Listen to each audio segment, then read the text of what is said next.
All right, everybody, welcome back. We truly appreciate you listening, viewing, and coming on again with us here on Patrol. I am Fighting Kentuckian, and I'm joined with my co-host. Winter's Productions. And so we truly have a great episode for you today.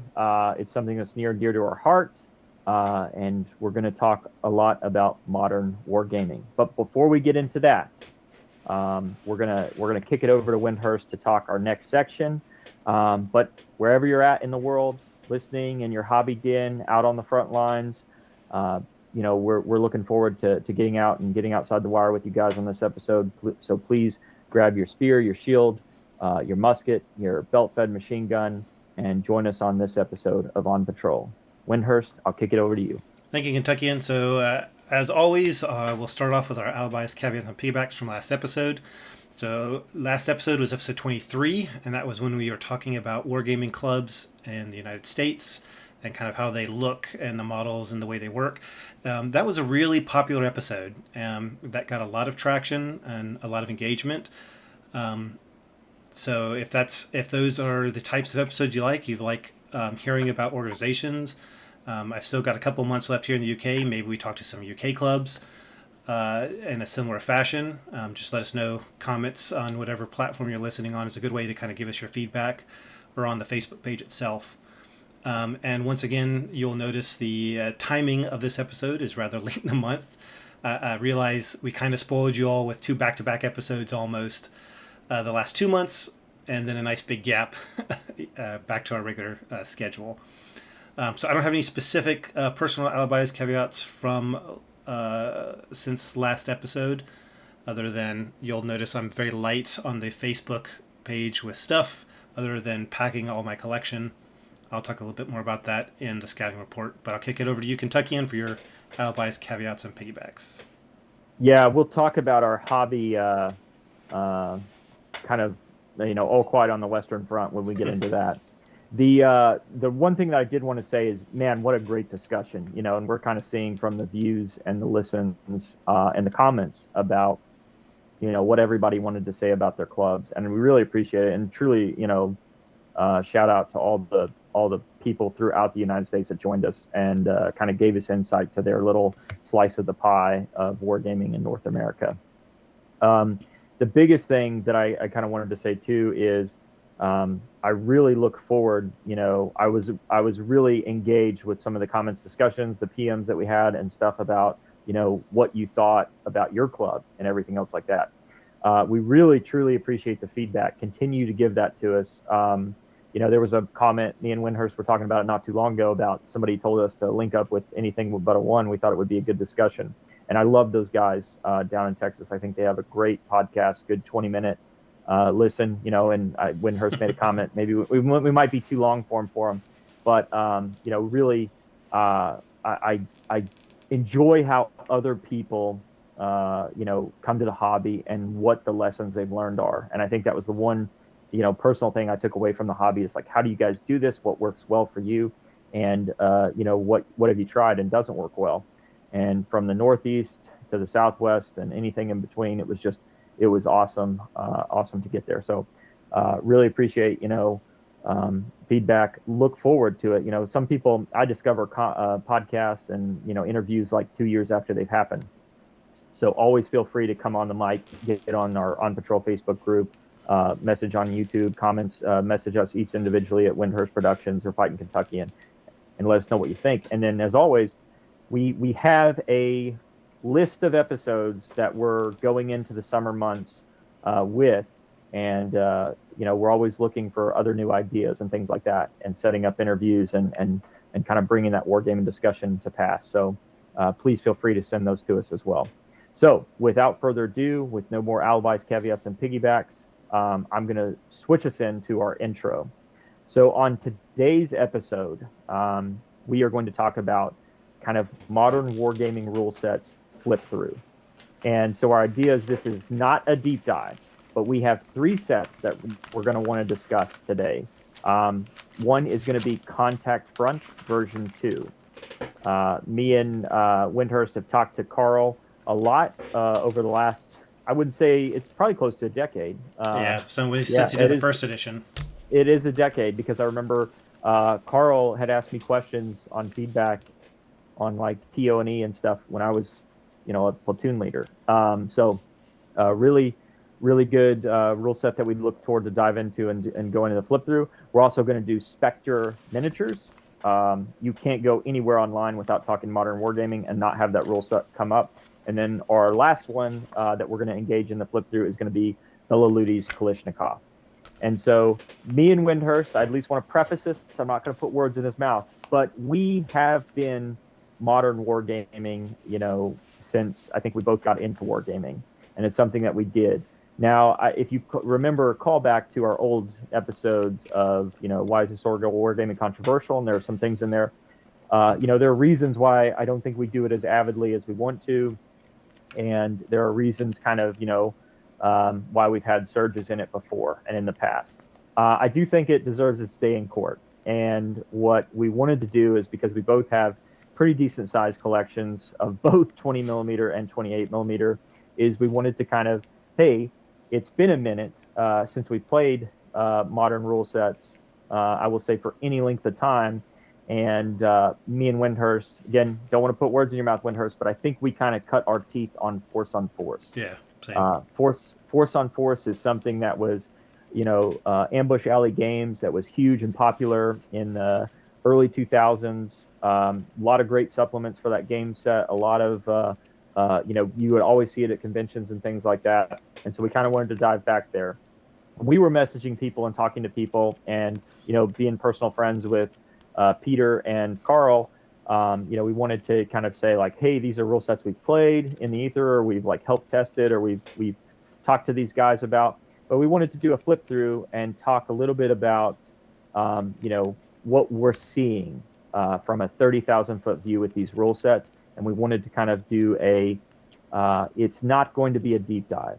And the issue with not doing the deep dive is we couldn't do all three, and we kind of wanted to do all three and talk about our observations, because we do know some of the authors personally, but we also wanted to expand what we thought about modern wargaming. How has the game changed since Force on Force? How has stuff on the tabletop kind of been out there? And we'll have some callbacks to kind of some other modern rule sets we've played throughout, like Skirmish Saigon, the Beer and Pretzels, Modern Combat, Bolt Action, the fan-made Bolt Action, Modern Combat.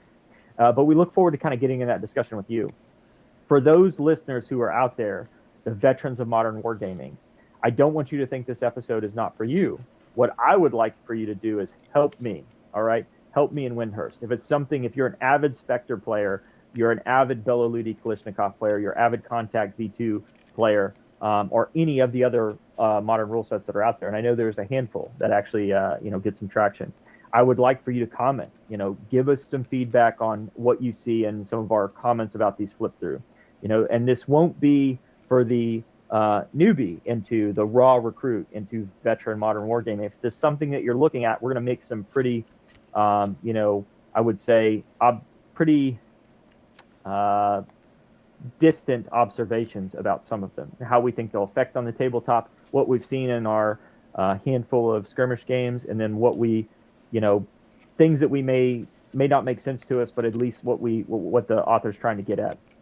And we want you to kind of follow along with us. If there's something that you're modern wargaming curious, listen to the episode. The things that we're not going to discuss are, we've talked about in the past, and I posted on my page here recently as I was kind of walking through this, what are some of the rule sets that people like in modern wargaming, and why do they play it or why not? I don't want to rehash the entire, I would say, debate about, modern wargaming and is it too controversial or those things. You can listen to one of our older episodes on why is historical wargaming controversial, is it or is it not, to hear a little bit more about what we think about that, especially with the primacy and recency of modern conflicts to include in Ukraine, all over the world, the Houthis and, they're in CENTCOM, all of that stuff. So the goal is to do this flip through, make our observations and the intents behind the authors and what we think the rule set is trying to achieve. But also, I'm plugging you, listener, viewer, to give us feedback as well, especially if somebody considers himself a veteran of any of these three rule sets, these good rule sets that we're going to go over. So with that big long introduction, and at least kind of lining out what our intent is and what we hope to achieve, I'm going to kick it over to Windhurst Production. But be sure, right now we're in the meat of On Patrol. We've all got to Redcon 2 and everything. You're loading up your 270 rounds. You've got your LBV on your flick or your plate carrier. It's early 2000s, or it's somewhere in the Eastern Front, or it's in Africa or whatever. Get your NVGs lowered, rack and your M4 or your SCAR rifle, and get ready to join us on this episode of On Patrol in our modern wargaming rule sets flip through. So Windhurst, I'll kick it over to you. Thanks, Kentuckian. So before I get into our first section, you'll notice these sections are very similar to our deep dives. We have cut a couple sections from what we would normally do in a deep dive because we're not saying we've played these rules a lot, and we don't want to give you the impression that we know the ins and outs of these rules like we would hope you understand when we do a deep dive. So listen to it with that ear. As Kentuckian said, engage with us. If you would like us to do a deep dive on one of these 3 sets of rules or a separate set, let us know. As Kentuckian said, we both started with Force on Force. You might notice it's not one of the ones we're reviewing. It's not in print. So we focused on rules that are currently in print. That's kind of why we chose these 3. And also keep in mind, we are active duty military, so our opinions on the rules might be a little bit colored based off our own real world experience, and that might differ from wargamers who have no experience with the modern conflict. So just keep that in mind as we give you our opinions, just kind of flipping through the rules. But you're going to see a lot of similar categories, and as we go through each category, we'll talk about each set of rules in that category, and then go on to the next category and talk about each set of rules, just so you understand and can keep track with what we're doing. So our first category is presentation. So we're going to be talking about what kind of format does it come. Is it book, PDF, or ebook? How is it laid out? Is it easy or intuitive to read? Do the sections build on each other? Does it have diagrams, examples, quick reference sheets, indexes, etc.? So we're going to start with Kalashnikov, predominantly because I kind of think it's easy to kind of go from least complex to kind of more complex. But Kalashnikov, it actually comes in a book and a PDF.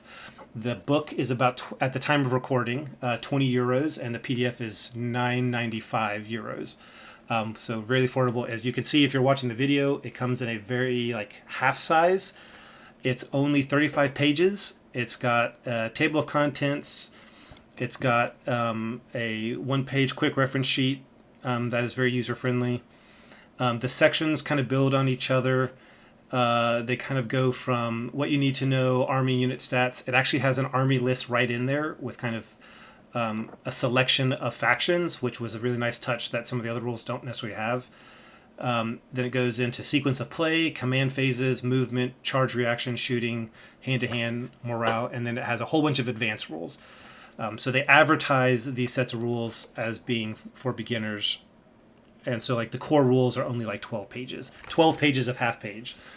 It does have a lot of photos and diagrams and a few charts, but not too heavy in the charts section. But we have a section more about that. So those were my initial observations just on Kalashnikov. Kentuckian, do you have any additional observations you want to add there? No, I think you hit the nail on the head. I love how Peter does the PDFs and the books as well. I mean, the books are, you could almost call them pamphlets, because you're looking at 30 pages. I think we talked a little bit about this before we came on, and my PDF is showing kind of 10 pages. It's condensing in a little bit in the idea. So definitely, I think easy to pick up, and I think easy to read, flip through. And then you can't really complain about a rule set, where it's only got 10 pages. I love the PDFs, especially with these modern rule sets where there's a lot of rules that are interconnected. There's, special abilities and stuff like that. That's a super easy search that you don't even have to, you're not searching a 150-page rule book for that. So Peter is always designing games to be very quickly played and fun. And, that's I think, at the backbone of him. And so I think you see that in the rule set and the presentation. Obviously it's not going to be the power of Osprey behind Peter, with the pictures and nice whiz bang kind of stuff. But I think he knocks it out of the park with a one-man show, on what he puts in there in the book and the references and stuff. No, we've talked a little bit about this with other rule sets we played, like even Age of Hannibal and stuff. When you have, a limited rule set, you're probably always going to have an issue on like, hey, how does this connect? Or is there something that's not left out there? And you're not going to have 2 or 3 pages of basically discussing examples or 2 or 3 pages of saying, what's the synchronization of this? And there's some things where you just, in my mind, I don't see that as a major issue in the rule. I don't see, I don't need a 3-page explanation for getting at what Peter's trying to do with Bela Ludi and Kalishnikov. So I think it's awesome, pamphlet, tiny rule book that you can easily see like, okay, I get what they're going for. And I think Peter, we'll talk about what he's trying to achieve a little bit later, but good marks for me on this. No kind of concerns or issues. And I think if you're trying to lob grenades at him because you're like, oh, well, I want the, Kalishnikov probably isn't for you. Fun, easy, fast, skirmish, replicating modern combat. Yep. Did you notice any typos in it? I don't recall noticing any typos as I read through. I feel like this is a good section to mention that if it stood out. I didn't see any that like came to mind. I normally would write something down. But I will say Peter, either being from the Netherlands, I've played games with him at his house. He probably speaks English better than me. So I asked him. We're from Kentucky, Rob. We're ESL, man. English is a second language. Come on. So a lot of Kalashnikov or a lot of Bela Ludi rules, at least his core rules, are in multiple languages. I did confirm that Kalashnikov is only in English right now, but there are future plans to have it in other languages. So that's something to keep in mind. So moving on to Contact Front, second edition. It is PDF only. The first edition was in hard print and PDF. I spoke with Carl about it, but there was some printing pricing issues, and so he opted just to do PDF only through Wargame Vault. I got mine printed at a just online print shop, print and bound, all for fairly inexpensive, so that's still an option. The PDF at the time of recording costs $19.41 US. It's about 88 pages. It has a detailed table of contents. It does not have a separate index, but for those who can see, if it shows up, the table of contents almost serves as an index in the sense that he's got the chapters, but then, like orders, army lists, troop qualities, terrain with their individual pages in there. So it's kind of a nice touch combining almost an index into his table of contents. The way the rules kind of build on each other, it starts with what you need, then game phases, then force stats and activation and movement and weapon list, shooting, medical, and then 2 additional rules. There was a little bit of confusion I had in kind of that build. It just wasn't quite as intuitive in the order of some of the things, but not that I couldn't follow along. It was fairly easy to read. If you've never seen the first edition I felt was challenging to follow because Carl had tried a unique style of introducing the rules that kind of got lost on me, and I found that hard to follow. He has gone with a much more traditional writing style in the second edition that I had no problem following along and reading. So I thought that was a very nice change in the second edition.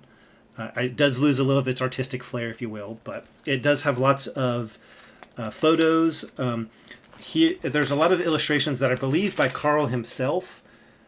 Carl, chime in and let us know. Yeah, let us know.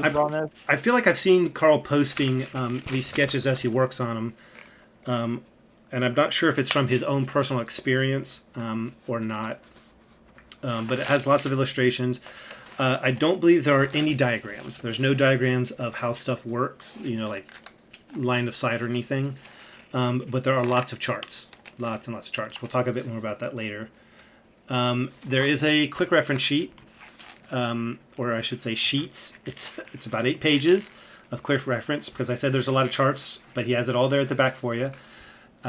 So especially if you're doing a print and bound like I've done, it's very easy to open it, or if you're just going straight PDF like Kentuckian does, it's very easy to search. But yeah, those were, I did notice a couple of spelling typos, which again, English is a second language for us Kentuckians. I had one area where like a heading was over top of the text a little bit from that section, but I'm not sure if that was an issue with the PDF getting printed by the company or if that was in the PDF itself. I'd have to go back and look. I don't see anything in the PDF itself, so yeah, Okay. probably company. Yeah. I'll come to Carl's aid. Yeah. Kentucky, do you have any additional thoughts you want to add there? No, I honestly, that was something I didn't list was the diagrams. I agree with you. I had to, as you were talking, I went back through to just skim it. It's not something that I totally noticed. It is good to have diagrams for examples and when you're explaining them. I will say it's pretty straightforward. So I don't know how much it loses. Again, this isn't a deep dive. We're just saying here are some observations. We've played a few of the skirmish games. We'll talk a little bit about mechanics when we get into that. But I think one of the biggest things is it does have good pictures in it. Yeah. I assume that's from Carl's personal collection or somebody he regularly games with or fan of Contact Front. There's some really nice pictures in it. I think Carl's illustrations are pretty cool. If they're from Carl, I'm at least going to credit with them now. It's a good. We'll talk a little bit more on what is the rule set's trying to achieve because obviously there's a lot of Afghanistan and kind of CENTCOM esque coin stuff that is going there. But no issues. I do think it's laid out really well. I'm a huge fan, and this is for basically all three rule sets of the PDF. I think it's just an easy way to allow the person on there. And I understand, there's obviously sharing PDFs. There's other issues and kind of concerns with that and about what goes into that. I've seen companies. There was a company, I can't even remember the name of the rule set we just did, where they didn't have a PDF and they released a PDF not long after. I had that in my mind. I'd written it down and I can't even remember what it was. Was it muskets and tomahawks possibly? I think it was. I think it was after we hadn't talked. Now you can buy like the PDF. I think it was, but the huge fan of that. It just allows, I think, so much else to be added to it, and hopefully the people that are at least sharing is going to happen to some degree with PDFs, but they're buying the rules or they're investing in the game. So no really big issues with me. I like how it's laid out. I'm looking at the PDF. There's no anything else there, and I do think your comments on the index are well put. There is there are a few pages of QRF, so that does matter when you're playing a quick game is referencing that. But the way that he's laid out these sections where they go from each other, movement in that first, I think it's 3 pages of the book. Yeah, it's like 3 or 4. It's 3 pages of basically how the book's outlined. You really, if you're like, oh, hey, how do I use unit coherency? Oh, page 17. And then another good thing about this is, one of my things is too, if you have long sections, and if you're like, where I think this would have failed, but I think Carl pulls it off, is, hey, if unit coherency or troop movement is page 14, and maybe there's 20 pages beyond it, or there's 10 pages, 5 pages beyond it, and you're like, okay, where is it at on this page? Now I have to flip through and I have to kind of dissect 5 pages in the middle of the game to make sure I'm playing it right. Just to give you an idea of like Carl's, how he's done this in the rule book is, let's talk movement.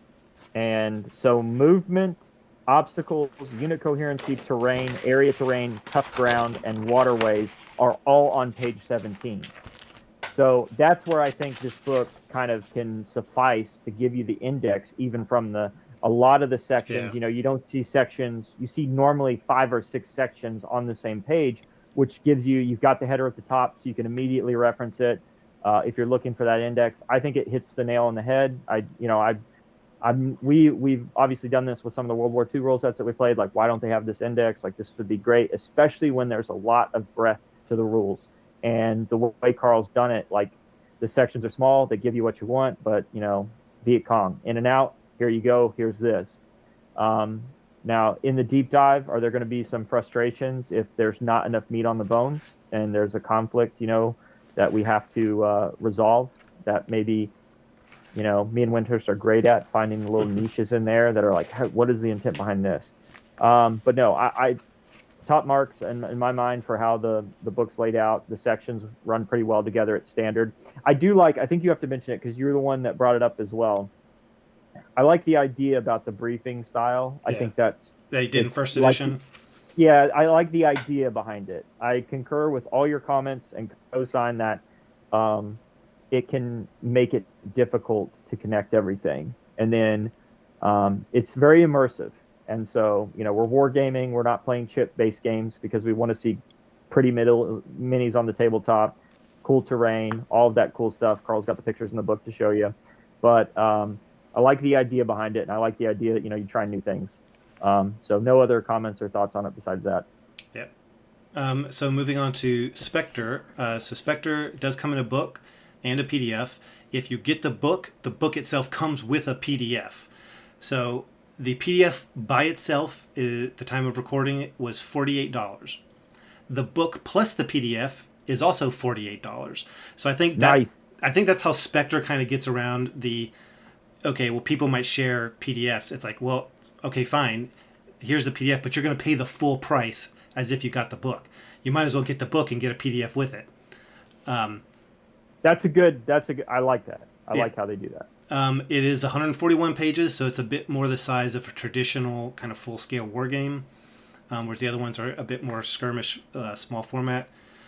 It has a detailed table of contents, very similar to how Force and Force is laid out with their sections and then kind of in that section, but it also does have an index. It's only 2 pages, so it's not super extensive, but it is an index. I know that is really important to some people, so it is there. It does not have a quick reference sheet in the rules, which is something that's really important to me. In fact, you have to go to their website and buy the quick reference sheet, and I think that it's a PDF, and it was $3 or £2 at time recording just to get the quick reference sheet, which I'm not happy about. But that's just, I'm not running the company. To me, a quick reference sheet is like a mandatory thing that should be in your rules or should be free to download. I know companies that have them as optional free downloads. I didn't go looking. I'm sure on the Facebook groups and communities, people have made their own quick reference sheets that you could get. But I just wanted to make that as an observation. The rules kind of build out, it's 8 chapters, and it goes from intro to core rules, weapon profiles and equipment, vehicles, then advanced rules, then force building and scenarios. And that's something we'll talk about later, is that there is a scenario section in the rules, and that was something absent in the other 2 sets of rules. Contact Front, I believe, had... Did it have a scenario?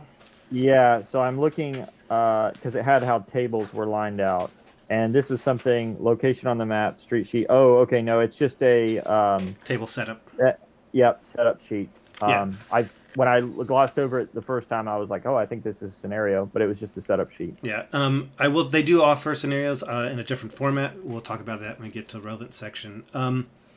It also has diagrams. It has charts. It has... So something that we noticed, I think it was in Bolt Action and in Octoon Panzer, where the rule set has page references within the rules, which is something I really like. I think it's a really nice touch. Like, hey, we talk more about this in this section, and here's the page where that's on. That's in here, and that's a nice touch. Especially, it's not needed, I think, in Contact Front or Kalashnikov because they're smaller set rules, but in 141 pages, that's a nice thing to have if you're using the print book. And I want to really say how valuable I find photos of miniatures. I know that was criticism I've even given Warlord in the rule sets because they like to do lots of illustrations, which is fair. They're doing historical actual engagements. It's nice to have these illustrations. But I get more inspiration as a hobbyist from photos of minis than I do from illustrations of engagements. And so all 3 sets of rules are full color with lots of photos in it, and I really like that. I think that's a really strong point. Kentucky, do you have anything you want to add to this section for Spectre? Yeah, I think there's a little bit of a campaign thing in Contact Front too, on page 78. Pretty cool. We'll talk a little bit on that, what the rule set is trying to achieve. But I think even though it doesn't have scenarios, that's pretty cool. The biggest thing that I think with Spectre is, man, that's a pristine book. That is I think it's a top shelf book. I think the pictures and the painting styles of the minis are aces across the board. 143 pages is like the PDF. I know the book because it has the cover and everything in there, but 141 with that. It is a big rule book. It's not too small. 150 pages is not something that's undoable, especially when you say that there's kind of some generic references and stuff like that, and the pictures take up a decent amount of pages. There's some really cool pictures. The biggest thing that I notice about that when you're going through the book is it's just awesome. If you're wanting to get the painting styles or you see something, it's in my mind the presentation, however everything's gone, is the 10. My knocks on it are the same as yours. It sucks that you would have to pay for the QRF, and I do think the QRF. We talked a little bit about this. I think the QRF is like grossly overbloated in Spectre in the sense of it's like an 8-page QRF that I think could easily all fit on one page. And that's what a QRF is supposed to be, is like a quick reaction sheet, quick reaction force, but like the QRS, quick reaction sheet, and the quick reference sheet. And the idea is that you can look at it, you can see that, and then you know it, and you don't have to go to the rule set. So I think a little bit of a miss on that one. But besides it, aces across the board, really awesome, really cool pictures. The cops and the SWAT team from the SAS to the dev crew to all that stuff, like you're just like, man, I'm offended. I was like, man, I'll never be able to paint that well. But amazing book, worth it in my mind to buy, even if you play any other modern rule set, for just the kind of reference abilities of some of the stuff and like looking at the pictures. It just top marks on there. I think you got to give Contact Front to its due. Great pictures of models. There's one picture where they achieve. I'll have to look at the page that I noted, because I can't see the wire. I don't think I can see the wire, but they're flowing over a place in a helicopter, and I don't know if Carl's holding it and airbrushed his hand out. Yeah, but you can't see it. It's on page 54 of the PDF, and it just looks sick. It's like oh yeah. It's just awesome. Those are the pictures that motivate me. Carl, top marks. Tell us how you achieved. It's blurring. Tell us how you achieved that photo, because that is just an awesome photo, and it's got the guys with their feet dangling. But those are the pictures. I totally agree with Lyndhurst. When you're looking at a book that gets you man, this is fired up. These, that's why you play these games with models on the tabletop that can replicate this. And yeah, you can be playing with your old Airfix and plastic and still, enjoy this rule set and everything. But it's wow, I gotta paint the uniforms like that. That's like the Delta Force, black helmets and stuff. It's really awesome. So kind of in my order, I do think Spectre knocks it out of the park. I think Contact Front is great for what it is, and we'll talk about that in what is the rule set trying to achieve, what type of combat is it trying to replicate, or theater. And then I think Bella Ludi is, top marks for being able to achieve, that in a small amount of pages. And I think they all stand alone on their eaches, but this is why we kind of decided to pick these 3 rule sets.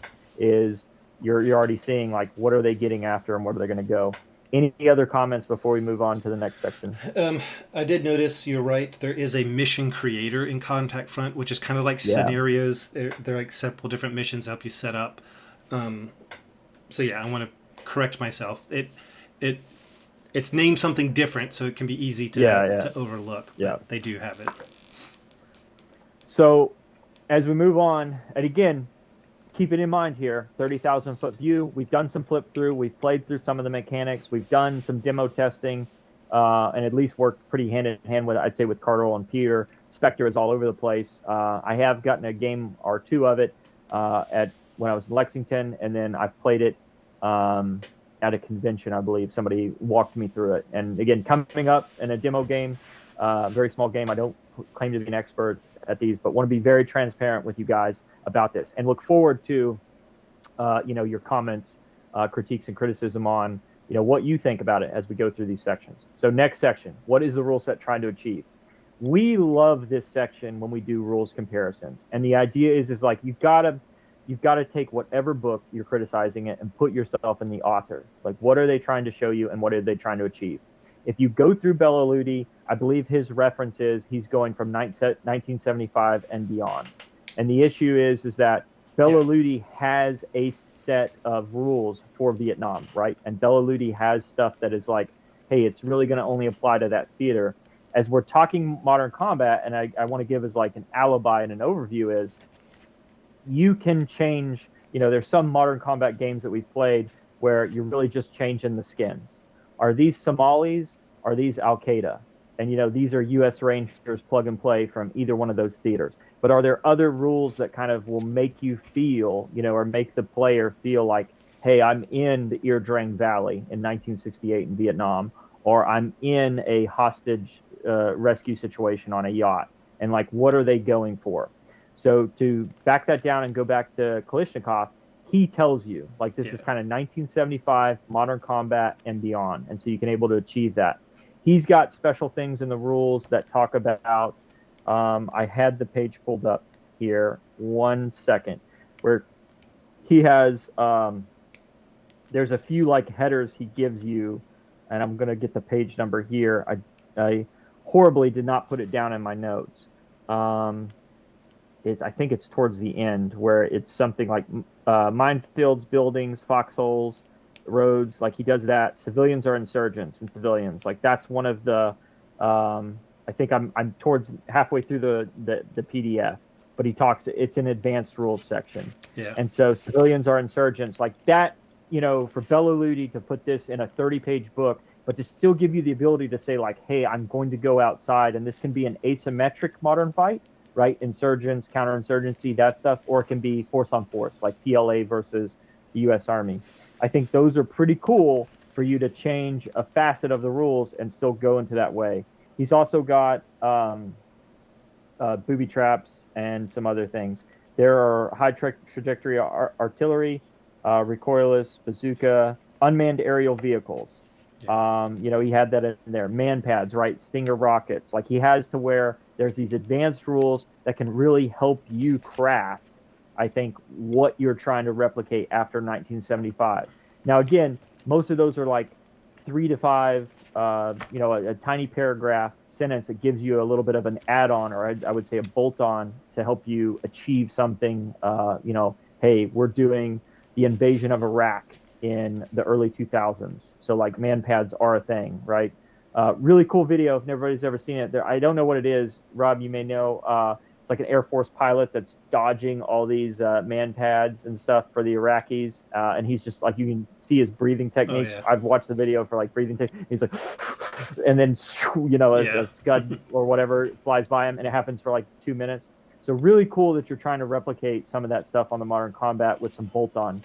I think you're going to obviously lose some depth with having bolt-ons, but if you're like gaming modern combat and you like kind of the wide availability, I do like the ability for Kalishnikov. I would say it's not, we put in here as like realistic tournament based or anything else like that. I think it's streamlining. That's kind of my biggest thing is I think Kalishnikov's overall goal is to streamline that modern combat, so one rule set to rule kind of all those theaters with some bolt-ons. Does it meet that goal? I think so, for Peter always having kind of the backdrop of a fun game that gives you those challenges. And we've talked about the Bela Ludi dice in our previous kind of rules, like he gives you these ideas that you're rolling for stuff and you can have issues kind of come out of the dice. So there's this fog of war that's created by that. What are the shortfalls? And I think with Kalishnikov, the shortfall is going to be, it's really going to be hard to get the depth that you want with some of the nuances of modern combat. I think it easily can replicate the feel and the tension of modern combat on the table. But I think, for somebody who probably only games modern gaming, like that would be kind of a concern. Before we get into Contact Front 2, what are your thoughts on what's the rule set trying to achieve with Kalishnikov? Yeah, so one thing I didn't hear you mention. So, and Peter says this himself, his whole family of rules are designed for people who have never wargamed before. So that's an important caveat when you read through his rules. I have almost all his rules that he's ever made. Love them. The very first time I read one of his sets of rules, I had to reach out to him, and I was like, what do I do in this situation? Or what happens here? And he's like, you have to understand, this is not written for the wargamer who's used to having rules for all situations. It's more of like, okay, well, what just makes sense? And you have someone maybe running the game. I felt much not much less the case in this one. This set of rules does feel a little bit more refined as a complete game for somebody who's looking for a complete game that doesn't have to, who wants less ambiguity in situations. And I can say that having read through and played a lot of his sets of rules.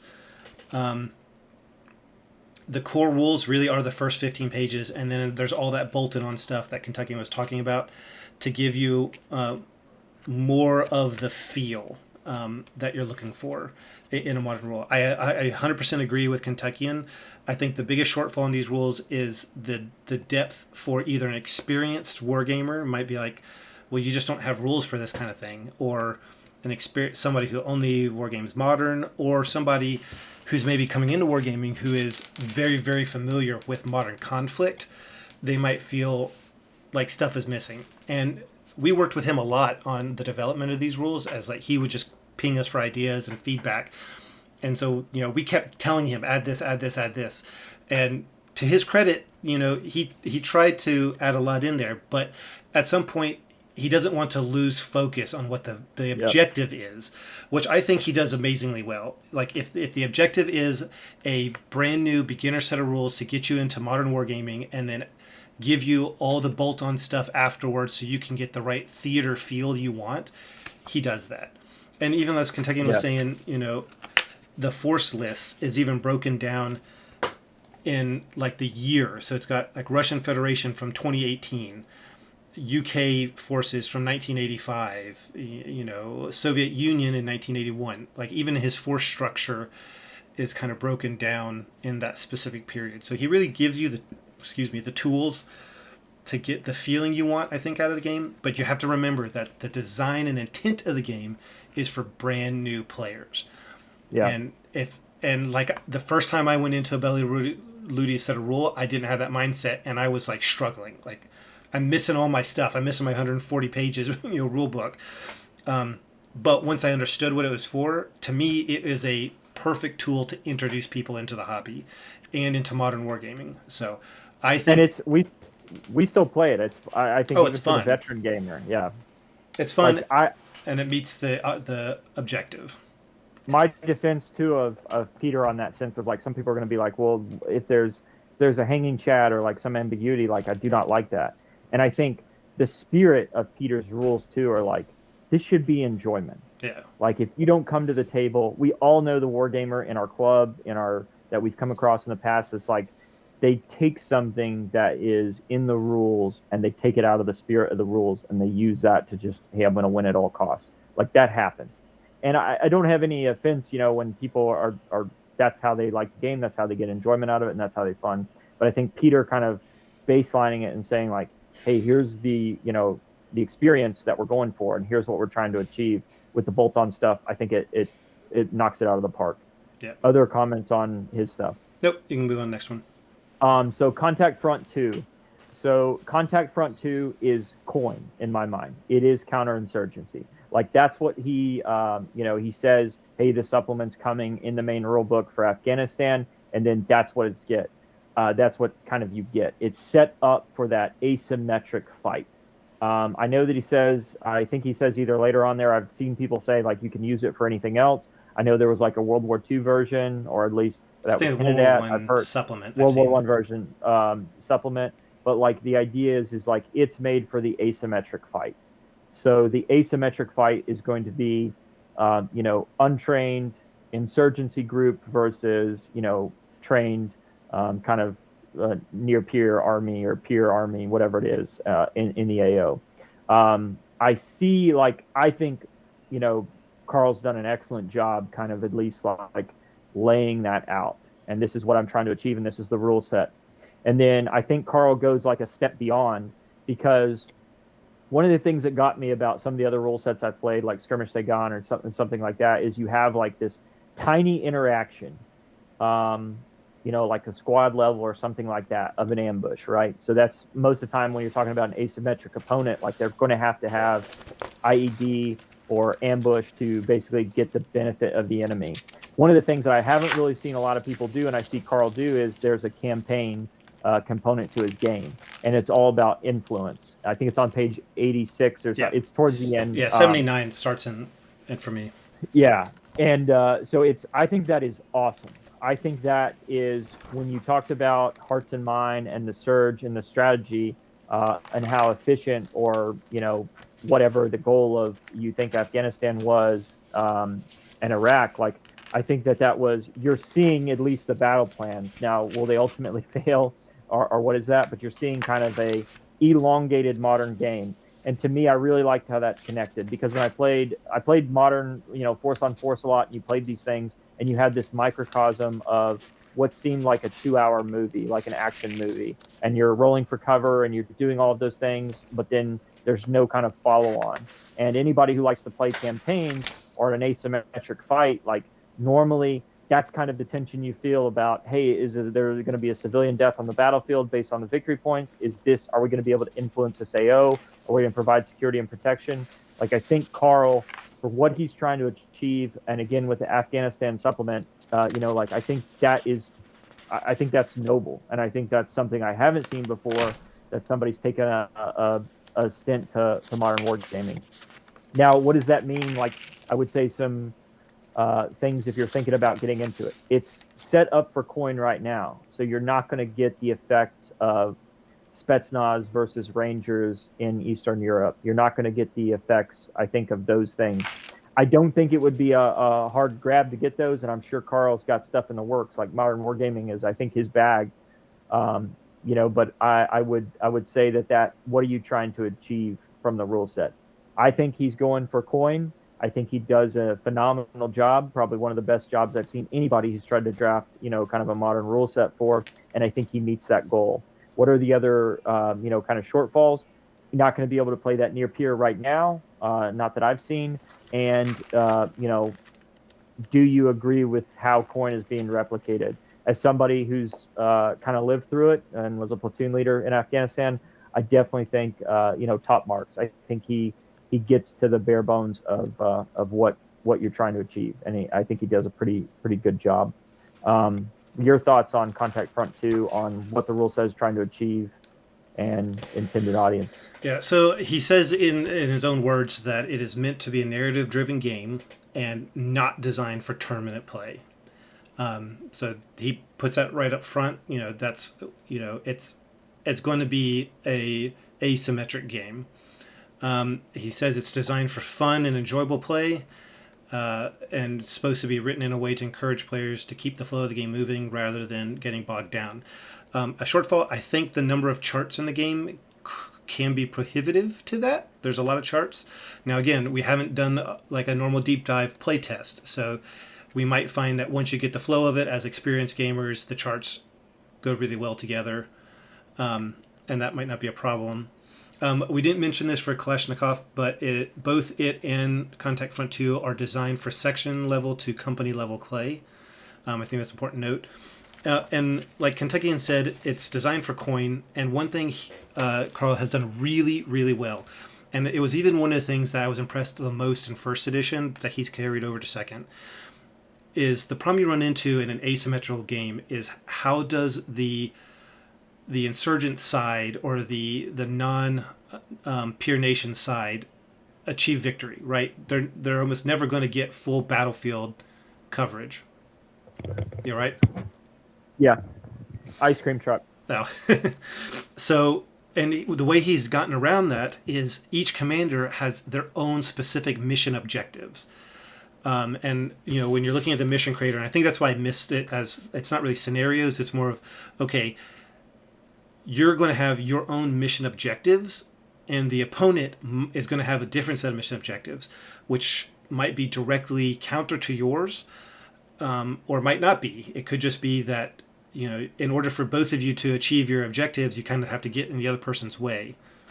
I was going to save that for the nuances, but a great point, I think, for here to just say. But as far as, as meeting the need, does it meet the goal? We can go more in depth about that later, but I think that's a nice touch to kind of meet that goal. That's the goal it's shooting for. And I think I had never seen anyone else, focus on that asymmetrical warfare for a set of rules and really cover that really well. So if you know a set of rules out there that also does that really well, let me know. I think Spectre does some to that degree, but nobody's focused just on it. So that's all I got for Contact Front. Spectre. All right. What is the rule set trying to achieve? So I think everything Yeah. is probably the easiest way to put it. So I think Spectre is supposed to be, and I think it's intended to be your one-stop shop for modern wargaming. 2000s So plus specifically. 2000s plus. And so I don't really think of like, yeah, I think that's good to put in there because it gives you all the toys. I think you could easily remove the toys if you're trying to use Spectre to replicate late 90s and beyond. Like it might be difficult to get to Falklands or something, but I think you can still use it. The amount of, I would say, bolt-on ability and for it to bounce back and forth from what I've read and the few games I've played between, coin and near peer fights and all of those is exceptional. And to get that feel on there. The other thing too is, and you'll see, if you go and look at any of the YouTube reviews of the rule set or scenarios, like now we're talking about, bank robbers and, kind of police versus specialized jewel thieves and stuff. And like the ship raids that I've seen, all those MDF boats probably about 10 years ago, the tankers that I've seen, like I think they're set up perfectly for Spectre, and I've seen a lot of Spectre games played on those. I think Spectre does a phenomenal job of trying to fit all of that in to 141 pages. I think that's who it's designed for. I think if you're going to touch modern wargaming and to be able to bounce back and forth and do it kind of seamlessly, it's there. Now we'll talk a little bit more when we get to the nuances of the kind of issues with that and stuff. It has the scenarios. It has the stuff in the book, in the back about, even like kind of generic scenarios. And it also has like campaigns. I think there's it's got a large section on civilians and what's trying to achieve. Another big thing is like, what is the overall goal of the author? I think this one you're looking at minimal manning. So you're looking at teams and stuff like that. I think it can scale up to the squads, like you could have multiple squads and stuff. Like platoon minus, I think would be probably as much as I'd want to push Spectre. And again, it has the stuff for the vehicles on there. So you get a pretty good kinetic fight. They make their own line of miniatures. They make all of that stuff.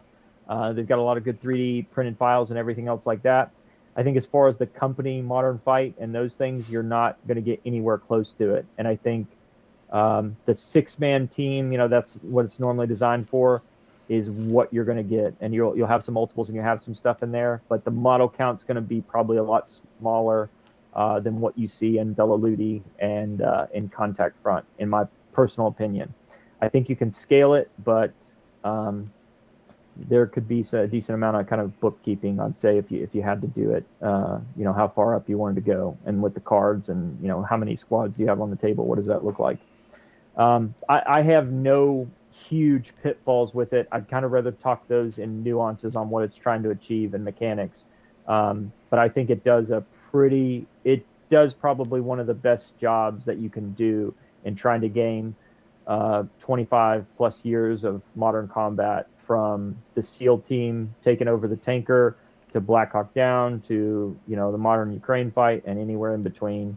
I think it and the cops and robbers. Who doesn't see? Man, Spectre has some great models for that as well, with the clown masks and the bags over their head, or the elite. If you've ever watched Heat, the movie with Val Kilmer and I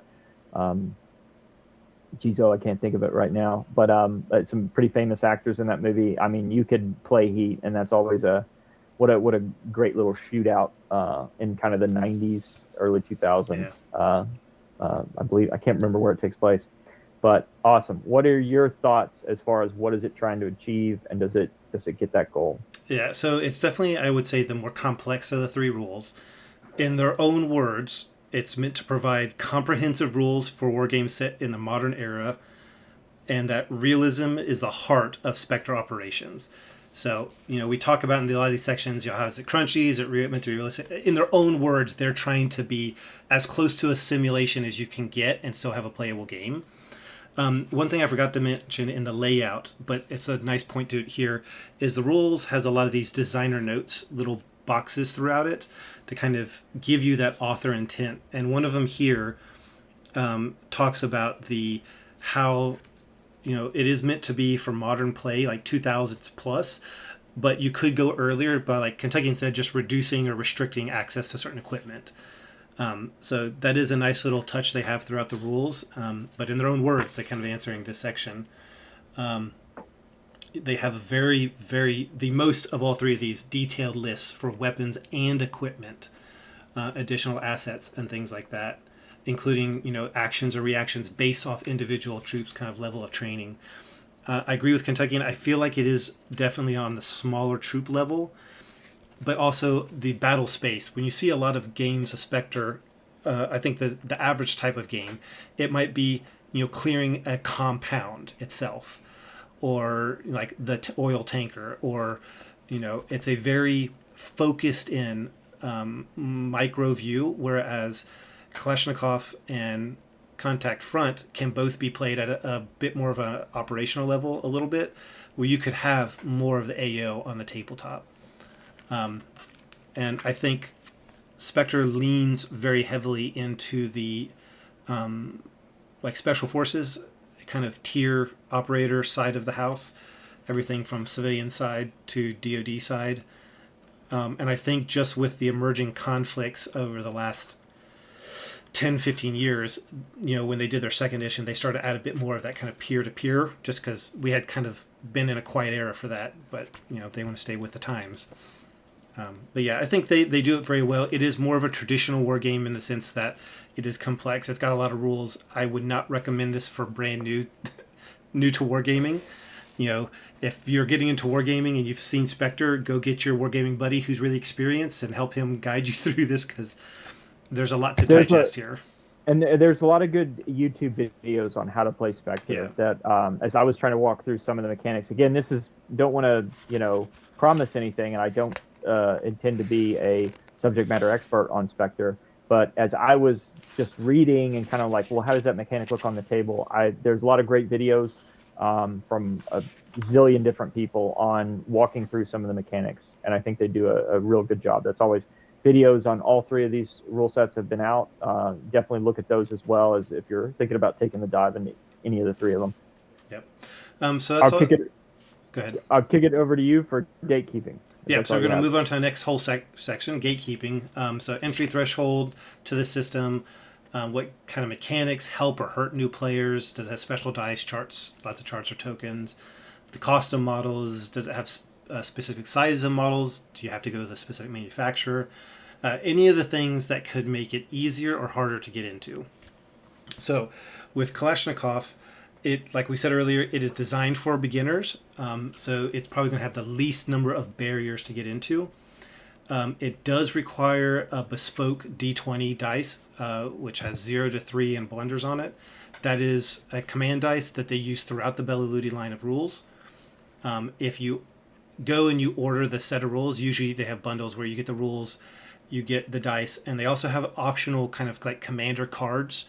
They just give a little bit more option to individual players. You can get those all usually in a set. But they are bespoke things that you kind of need. I don't recall in this set if it has a alternative way to do the command dice using like a regular D20. I think he's had it in other ones. But the rules also use tokens, so like disordered or shaken, stuff like that are recommended to have. And that is just kind of more stuff you do need to be aware of that you might need to get. It is, let's see, it's model agnostic, but designed originally for 28. It uses about 20-ish models to start with, so it's very low cost. There's vehicle rules and there are supplements. I think he's got a supplement for more detailed vehicle rules. But there's a large family of rules that go with this. There were no scenarios, though, in the core book, so that could be hard for some people, unless I missed that. Kentuckian, you might correct me if I'm wrong. Which rule set? For Kalashnikov, I don't remember yeah. seeing them. So that if you're brand new and you're not really sure how to set up a game, that could potentially be an issue. But again, like it's meant to be fun. It's meant to be beginner. So you just set up whatever you want to set up. But that could throw people off. Kentuckian, what are your thoughts for Kalashnikov on gatekeeping? I think it's one of the easiest rule sets to get into. I know the command dice and those things, but the price point is great. Again, the detail is great, kind of in the bolt-on stuff that allows you to be quick. I think just kind of understanding that if you're a new wargamer and getting into even wargaming at all, I think it's designed for you. And that doesn't mean me and Rob, who are veterans of wargaming, I enjoy Peter's games. I think he does a great job of kind of trying to make fun and the tension of the command or what he's trying to get on the rule set there. I think if you're really wanting to deep dive into a modern period or specific, obviously he's coming out with additional supplements that like give you the Vietnam, its own little Bela Ludi thing. And I suspect that will be the case on there. But I think most people that game modern like do kind of everything. And so I think that's still, you're going to be able to get this out of the rule book pretty easy. And I think price point and everything else, I think it should get really high marks at not being a gatekeeping kind of introduction to modern wargaming. Yeah. His rules are designed to be the antithesis of gatekeeping. So moving to Contact Front, it does have lots of charts that could really throw you off if you aren't a chart heavy thing. So one of these, do we mention? We'll talk about it later in the mechanics itself. It does use some tokens. It is also model agnostic, just like Kalashnikov. It is designed for 15 to 28 millimeter miniatures. It doesn't suggest or recommend or say you need to adjust the distances for that. So that's easy for anybody. So it also can be low model count, and the cost of models can be low. So it is a second edition, which has come out 4 years after the first edition, and it has 2 supplements. One of them is the Afghanistan supplement, which you need if you want force lists, because there are no force lists in the core rules. And then there's also a World War One supplement, which is a little odd, but I haven't looked at it too much. Because it sounded kind of odd, but he has it. You do need those supplements, though, if you want army lists. I would say that's probably the biggest problem. I did not look to see how much the supplement is, but it's going to be PDF only as well. But yeah, as far as the charts and the need for the supplements, I don't think there's really anything there that would prohibit somebody getting into it. Kentucky, in your thoughts? No, same. Agree. He talks a little bit about that in the rule book. You don't need a lot, I think, to get into this game. And then, I think the only thing to mention kind of with terrain is it's mentioned in, I think, Spectre and Force on Force. Like these are games where you're looking at, just for like terrain and model count, even you're looking at like 3x3s are pretty fair games, like a 3x3 foot table. I think you could play a decent amount of games with Spectre on a 2x2 if you really wanted to, and Contact Front as well if you're having it started like the ambush or the pivotal point. So I think as far as model count, terrain, and all of that stuff, pretty easy going. I would give Contact Front a nod as well, just because another way it's not gatekeeping is, Afghanistan, although you got Kabul and you've got some other densely populated areas, like I think that's even a mark, like they are going for, this coin asymmetric fight. And so I think that should be even another nod for them. Like the concerns or issues you have where it's just replicating this type of fight on the table, is another, it's, on the inverse is true too, or the contra, like it's another kind of knock for them to they're not trying to be something they're not trying to be. Like they're giving you that asymmetric fight. No concerns, issues with them. I see it's model agnostic in my mind. And then I played the game in 20 millimeter and felt everything still went kind of smoothly as well, just as another kind of nod towards them not being gatekeeping. So nothing that was kind of, and I think you could play any of the 3 in my mind in a different scale, like 20 millimeter or something like that. for those that have the big 20 millimeter collections. I know modern wargaming for a long time with Elheim and everything else, like 28 millimeter was kind of the way you played modern. Most people that played Force on Force, I think, did it in 20 millimeter. Yeah. So Spectre, to me, some of the biggest gatekeeping problems is that you need to buy the rules, and you have to buy the quick reference sheet, and you have to buy the unit roster, because none of those, the roster, which is also only $4, and you get a pack of them, but it's not, I don't think there's a PDF version. But the roster and the quick reference sheets, to me, are things that should be in rules, just in my personal opinion. So that is 3 separate elements you kind of need to get to be really, I think, optimal, to get this on the table. If you want to play a big proper game, I mean, you could easily just record everything yourself on a piece of paper, but the fact that they don't have a roster sheet in here for you just to scan, or if you had the PDF to print off, I think is a bit of a foul. It is a second edition with 1 supplement, which I have just not on me here. And then there are reference cards that are not required, but you can get. They're packs of cards that have the stats and rules for individual weapons and vehicles. That just makes it handier. So those aren't required. They're optional. The company does sell its own huge line of miniatures, but it is otherwise miniature agnostic. And there's a ton of people out there making 3D printed stuff for modern. It is designed for 28 mil, but I agree with Kentuckian. You could easily play any of these in 20 and it would be fine. It is also very token light, from what I could tell. That requires if you have everything on the roster to track, you don't need almost any tokens with this. Kentuckian? Concur with all. I think it's, my only kind of knock that we talked a little bit about the cards, and, the idea is this is a flip through comparison. So you've got, Bella Ludi, I think, being at the lowest. The command dice is pretty cheap, and the book itself is pretty cheap. I want to say both together still under like 20 euros, $20, somewhere in that kind of range. When you get to Contact Front, if you bought the supplement and everything else, you're probably looking at the $30, give or take, mark somewhere in there. And then I think with the base of Spectre, with the rulebook and the PDF, right, $50, then you're going to have to buy another, at least I think $10 of stuff to get you out there. So you're looking at 60. So it's a pretty even kind of scale of, 20, 30, and 60 that cuts the AO. There's a little bit of a ramping up. I think the more detail gives you, obviously, some of that.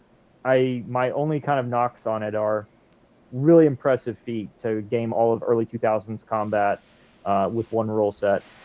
The supplement, obviously, great.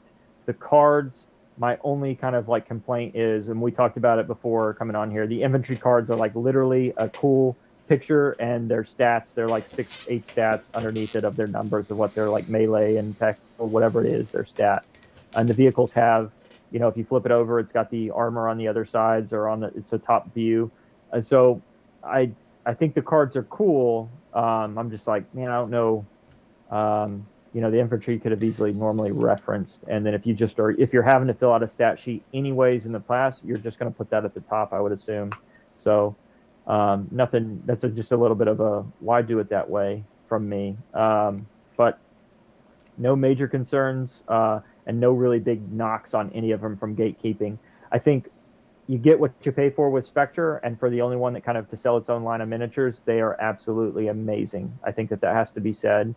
I don't see anything too much as what you see other rule sets do are the special miniature and the miniature that's designed to be played with that scenario. Where modern and Gnostic, you can kind of do that. There's nothing really special about the bases and those things. You get what you pay for with Spectre, though. They are, I think, a premium miniature. And so in just saying that, they have a premium price in my mind. And so that's one thing is I've, looked through and scoured their site. I'm like, man, the cartel guys are all this cool. The bank robber guys, this is just so cool. And I look at the price and I'm like, okay, fair in my mind. But yeah, it's up there. But I do think, seem to be a top-notch company from what they're doing and the way to replicate that. I had no other kind of comments on them. Any your thoughts? Yeah, I would say that Contact Front is kind of more of an indie set of rules. Bella Ludi is a whole family of what kind of started like indie rules but has developed into like a family. and Spectre is like your you know A tier set of like company. They've clearly are putting a lot of money behind this to make it a thing. And like Kentuckian said, you do get what you pay for. But yeah, that's all I had for that section. Kentucky, you want to take us into the next one? Yeah, so rules, mechanics, and nuances, simple or complex, pages of charts, modifiers, game-changing mechanics. We talked about the dice bag and bolt action. We've talked about the patrol phase and chain of command. Do the rules break down or do they make sense? I, me and Windhurst are going to have to be very guarded, Yeah. right, about not doing a deep dive right here. And so I talked a bunch of things, or I've written down some points to kind of keep myself on track without getting totally nuanced.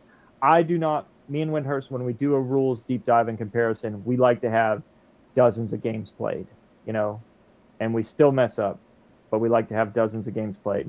My biggest thing here is with Spectre, you have the force on force, the special forces, and the criminal gang, and you kind of got the rules reflecting that in their stats.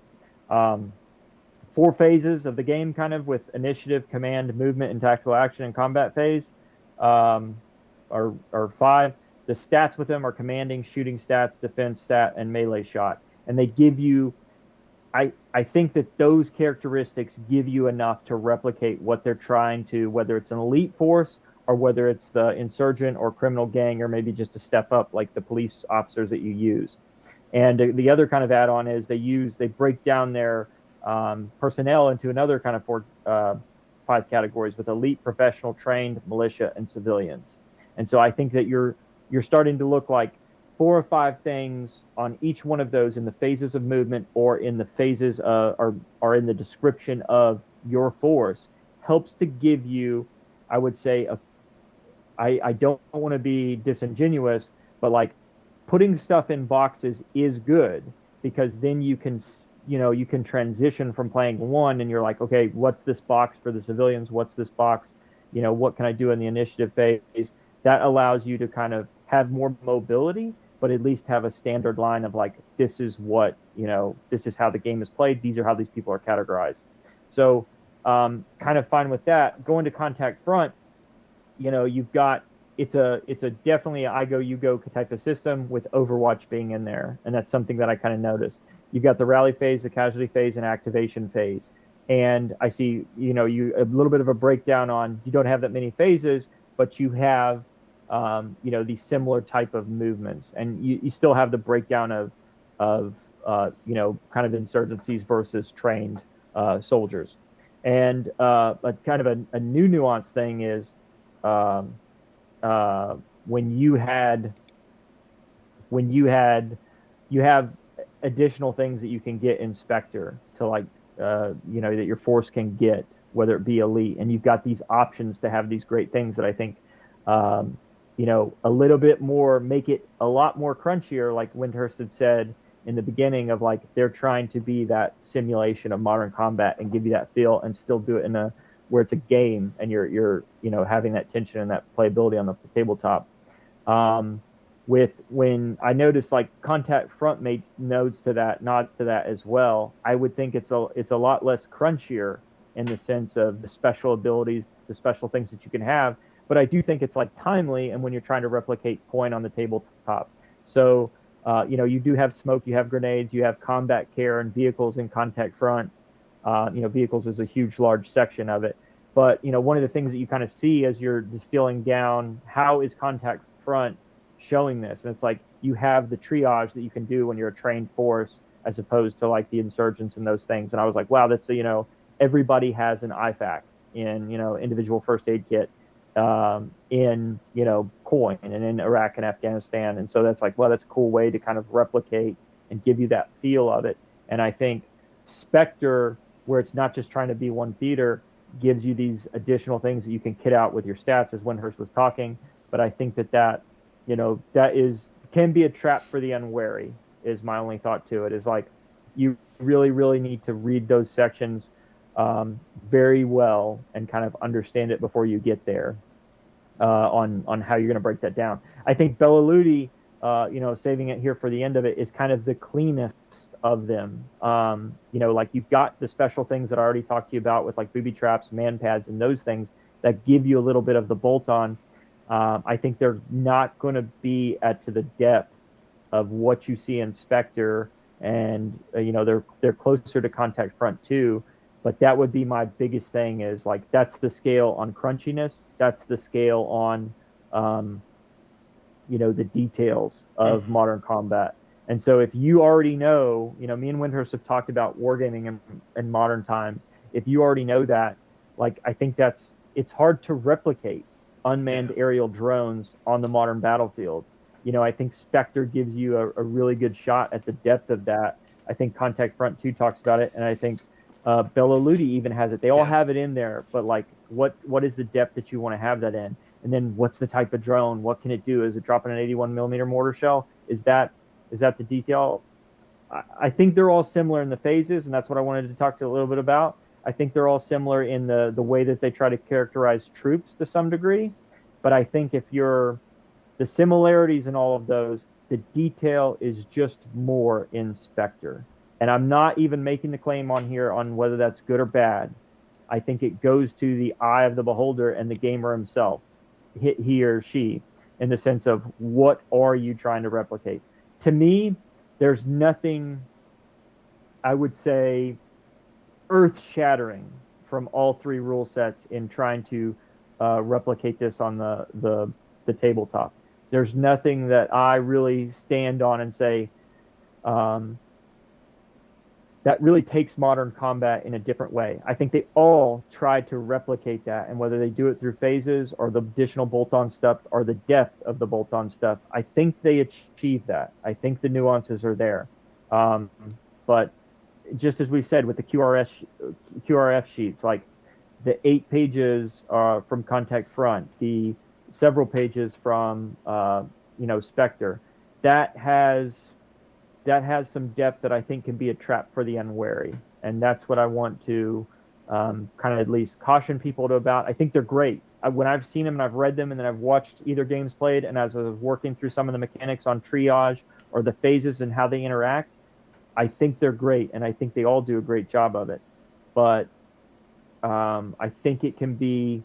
You've got to be into it. You've got to have read the rules, and I think you've got to walk through them. I highly recommend, as far as demo gaming or you're testing those out for yourself, highly walk through some of these intricacies, or it'll be like trying to do physics without even taking like basic algebra or math, and it can be a trap for the unwary, and that can leave a bad taste in your mouth. And I think all three do a great job with how they replicate modern combat on the tabletop. But I think without diving into it, Windhurst, which I'm trying to chide myself to do it, I think that would be the kind of my baseline on them. What about your thoughts?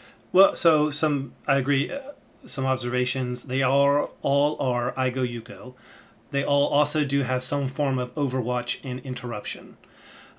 Spectre has two mechanics I thought were quite unique. There's a momentum mechanic, which is kind of meant to capture the violence of action, and it was a mechanic that I couldn't fully wrap my head around, I think, without seeing it on the table. But just kind of looking at it, it definitely seemed like, depending how you're performing and activating, if you're being aggressive and doing well, you're kind of continue that momentum. Whereas if if you're I'm just going to play defensively, and you're going to lose that momentum. And in the modern conflict, that really does matter. They also had a mechanic for escalation, which if a side is essentially losing so badly, like taking lots of casualties, or the mission is taking too long to get the objective, there's a possibility of additional assets becoming available to your force. Essentially it's like, oh, we got to send reinforcements before the sector collapses, or we need to provide Air air power. power so they can neutralize this threat and push onward. And I think those are two unique mechanics. Contact Front does have a interesting mechanic, not only in the way that the missions are separate for each side, like I talked about, but in the table setup. You figure out what your missions, and then there's a part where you roll to determine your support assets. Like you get points to see what assets you have available in addition to your infantry force, which I've seen done in other rules. It's not necessarily game changing or unique, but it was something it had that the other ones didn't necessarily have in that same way. And then Kalashnikov, its real unique mechanic, I think, is the command dice. And essentially, they're kind of pulling this. It's the same thing in all their sets of rules, but it's a mechanic where it lets you represent the confusion of conflict and that orders might not be fully understood. So there's a possibility of, hey, I issue an order and they don't hear me at all. It doesn't get to them. The radio's garbled, whatever the case may be. They can't hear me. Or they hear me, but they can only do one thing or two things or three things, or they blunder. They totally misunderstand, and now they're moving in the wrong direction, or they're engaging a friendly unit by mistake.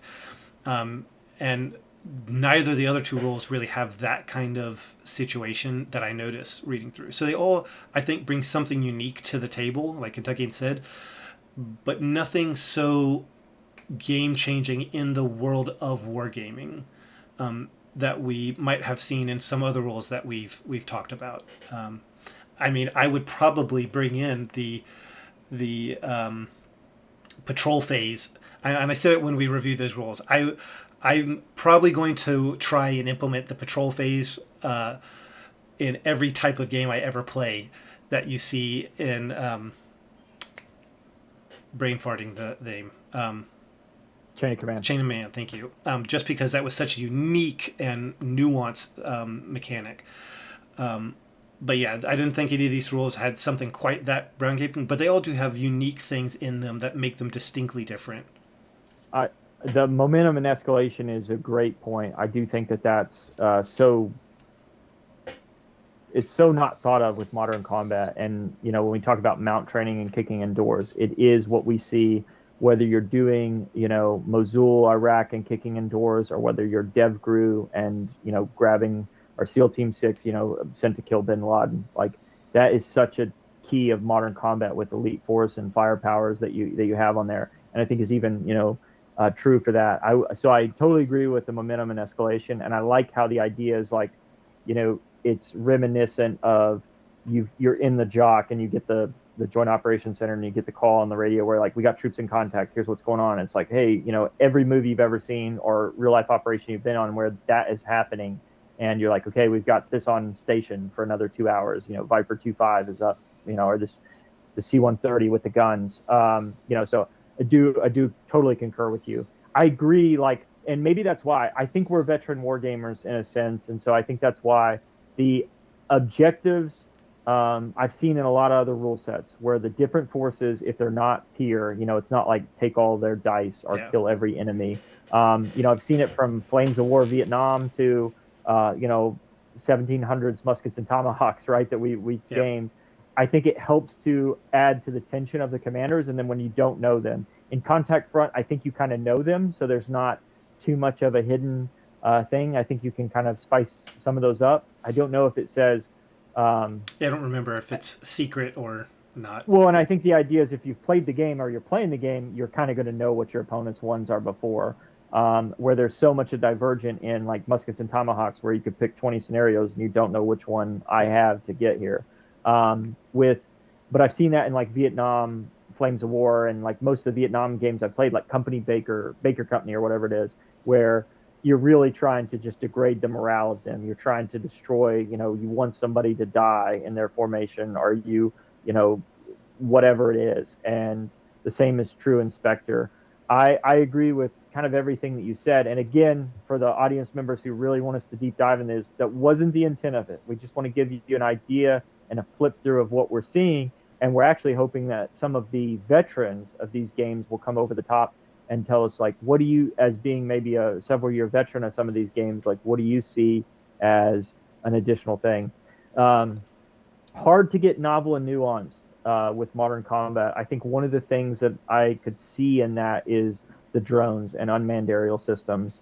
And I just don't know, you know, we had talked with Peter when he was doing his rule set, and we'd talked with other people. My concern with this is, you know, you've got the roles for the points like in Contact Front for those things, but how does that replicate itself on the tabletop? And then how do you get your small sliver of the front line, you know, to where you're playing that game without it being just high die wins? Or, you know, if you were going to bring not a strategic asset, you know, like a space, radar or something, but like a tactical asset that can be deployed in the company, battalion, brigade, division level that can immediately go to your AO and change the game. And so, what is the best way to replicate that in force generation or in cards? And I see all three authors like wrestling with that, I think, and like how do you put that into the system? And I think they've all done a pretty decent job of replicating some of the nuance, the cool toys, the bells and whistles that we see with modern combat. Um, but I will say I don't feel my veterancy enough at being a avid modern wargamer and getting there. And like a little bit of a harken back to Force on Force with the different dice for the trained forces. Yeah. With Spectre, you have the different characterizations, and you have that in Contact Front, and then in Bella Ludi, you have some buffs and nerfs to your different force structure and what they're fighting. One of the things that I saw that Force on Force did was the different dies, right? Like the insurgents rolling Yeah. D6s, the regulars rolling D8s. Contact Front does something similar. It's similar, but I don't like. I just see people wrestling with those things, and I think all three of them have done a phenomenal job of trying to recreate that on the tabletop. I still think as we look across the board and we talk these nuances, if they all stand on their own ground and what they're trying to achieve, I think if you're looking for depth, you're going to Spectre and the breadth of modern conflict. If you're looking for the tension of what modern combat is going to give you on the tabletop and the feel, like you're not like, I don't have to know the difference between this type of drone and this drone. I just have to know that there's a drone, and that gives me this tension as a commander. You're at Bella Ludi for a fun 2-hour game, and you've got the fog implemented with the dice and the blunders, and then Contact Front for asymmetric warfare. I think you've got a little bit of pulling for both, with the idea of some nuances like the triage rule that I was talking about, or some of those things. Yeah. But that's my flip through thoughts on it. Anything else as far as your thoughts on that? Yeah. And you mentioned this. If you all want, if our listeners, if you want us to do more in depth on one of these, then you got to let us know. You want a deep dive, and then we'll give it its time, its day in the sun. But without getting these rules, these games on the table, it's hard to go in much more depth with how the rules hold up and what falls down. So we are just trying to utilize and leverage, our 20 plus individual years of wargaming experience to give you our thoughts. And I will say I've played all three, and somebody's held my hand through Spectre, so I don't attest to be anywhere knowledgeable of that. So when you get your hand held in a demo, like don't put much faith in that. You're going to get basic principles, but without reading the rules there. So we've read the rules, we've gone through here, and we both, me and Windhurst, have played Bella Ludi at least a handful of times. Contact Front, I've walked through some of them, and I've played, I would say, a small demo game for that. But we look, and please let us know, just to echo even Windhurst's point. We're modern combat is part of the stuff that we game. We have the collections, we've done it before. We're veterans at Ambush, Alley, and Force on Force. And so we look forward to kind of expanding that. We will take a dive into one of these and do a deep dive at a later date. I would like to kick it to you guys and gals to see which one you want us to do. So my only thoughts, I'll kick it back over to you. Yep, so we'll just move on to our next section.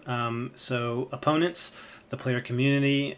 If you were to get this game, would you be able to find opponents locally? Do they appear at conventions or local clubs? Do they support them?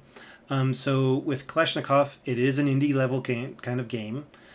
It does come from a large family of games, and Peter has been very active in the convention scene throughout Europe and even the UK. I'm hoping to see him in Salute in 2 weeks. And he also he has often had demos at these conventions.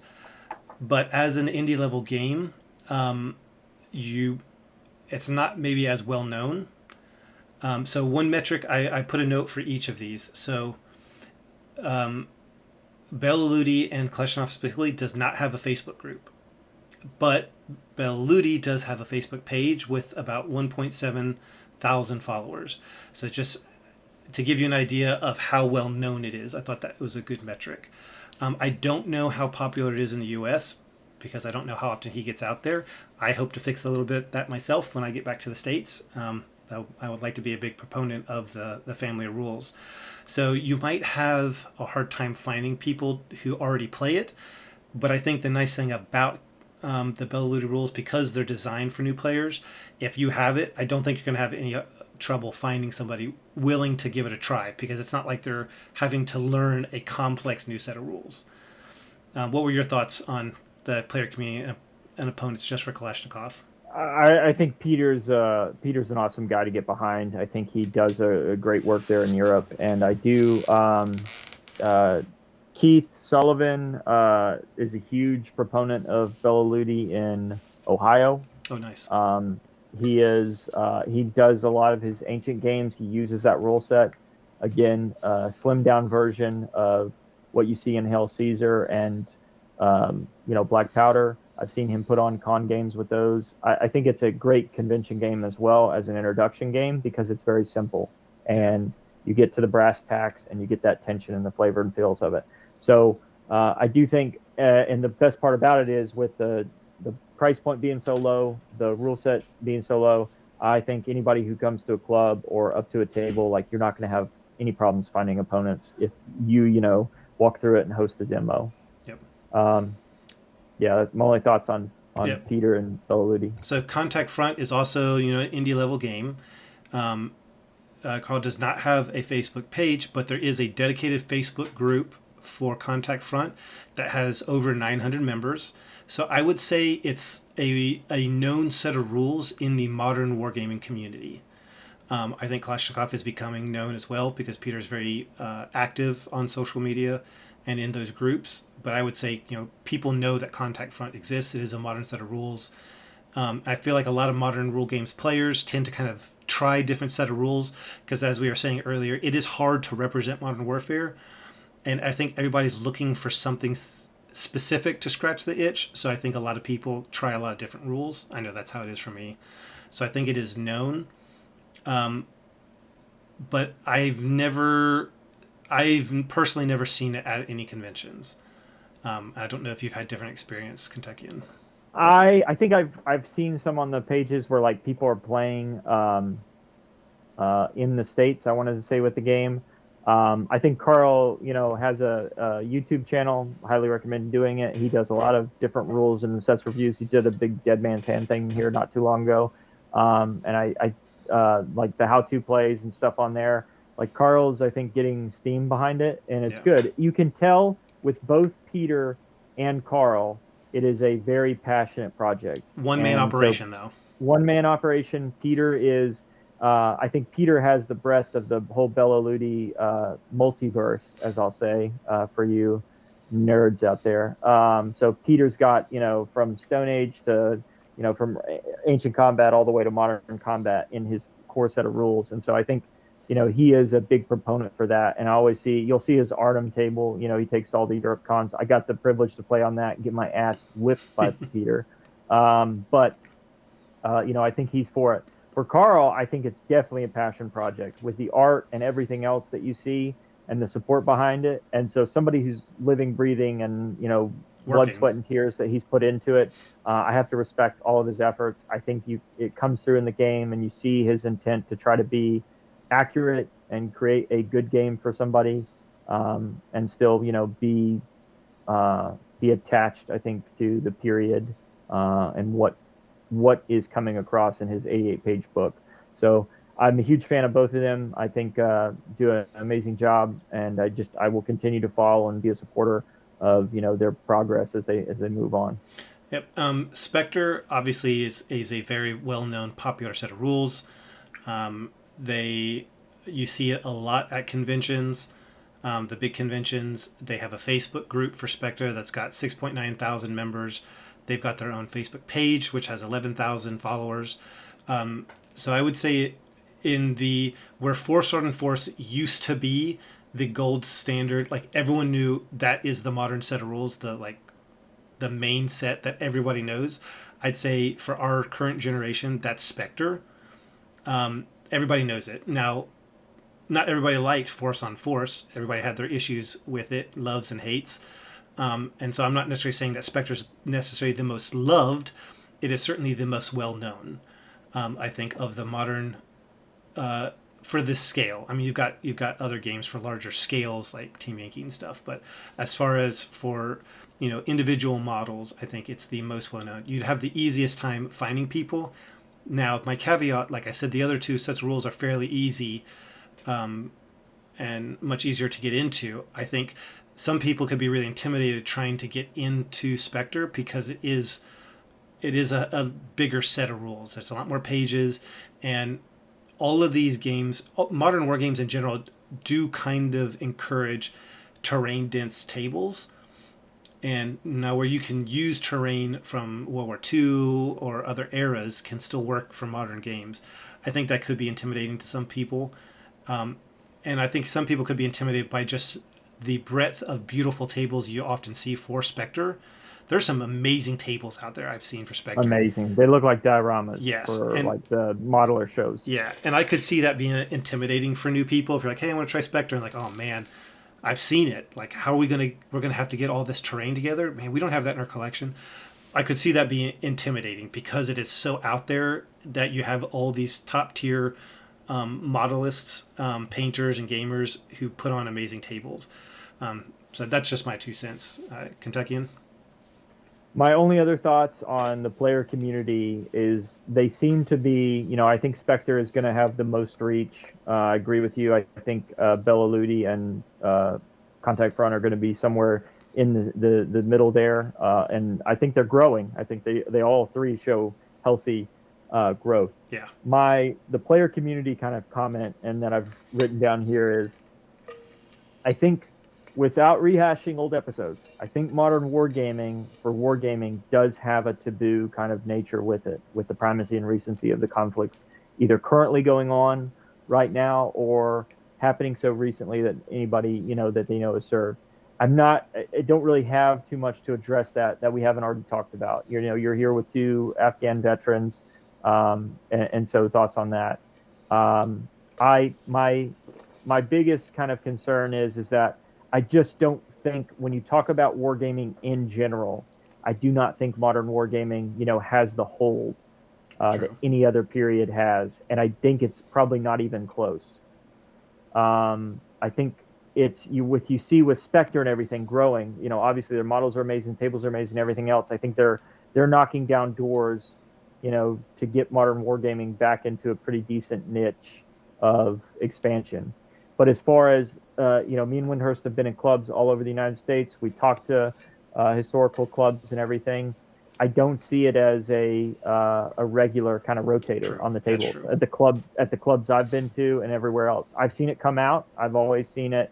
Most clubs, I think somebody has a collection of it. But I just wanted to say that that's my only comment with the kind of the community and voice into it. I personally don't believe you should shy away from it. I think there's no big concerns, and I think with modern combat and the technology, and whether it's peer-on-peer or asymmetric, I think it's definitely gives you other feelings that you might not get from other periods. One of the things I hear about Black Powder and why those rule sets replicate, hundreds of years of fighting are, okay, are we playing 7 Years' War? Are we playing Civil War? Are we playing Napoleonics?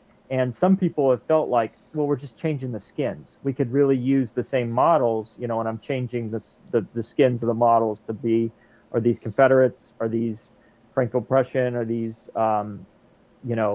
British at Waterloo? And the tension that I get from the modern rule sets, I'm really like, wow, that's something, you don't experience in the other areas of conflict. And so I do think it's kind of a novel and nuance. So I support that. I don't know how I feel, and this is not a deep dive about, are they knocking it out of the park? Is it giving you everything you want, and is that even possible? No kind of comments on that other than I think these three are doing a fine job of trying to strive for that ultimate goal. So no other big comments from me on the community or anything else like that, pending your comments. Nope, that's it. We got two small sections left. Do you want to take us off for the Yep. next one? So support from the publisher, creator, and company. Do they provide updates and errata regularly? New supplements. Do they keep the game fresh? Is the change normally good? Is it too much? I have to be very vanilla on this one. It's not a deep dive. I think all three doing top marks on this. I don't really have anything else. I think one in the sense that Carl and Peter can be very engaged with their own communities that they're developing, or how could you get better than that? I don't think you can. So I think that those gentlemen are doing a great job.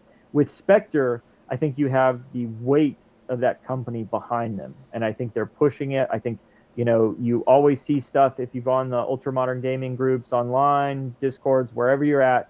And I see Spectre played pretty regularly on different, YouTube channels and those things. So I think all three super healthy. I think all three companies are, sole entrepreneurs are very engaged with the community.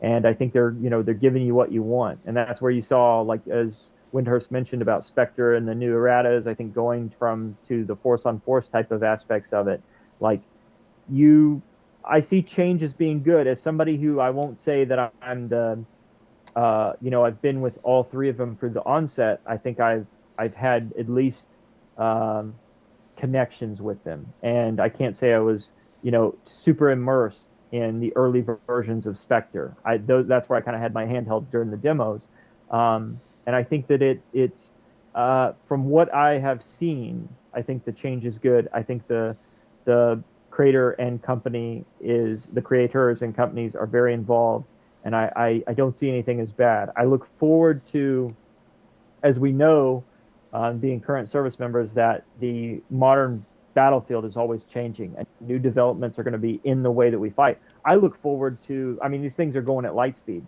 I look forward to how these authors and these rules companies are going to continue to be like, we said it was modern wargaming, something else just came out.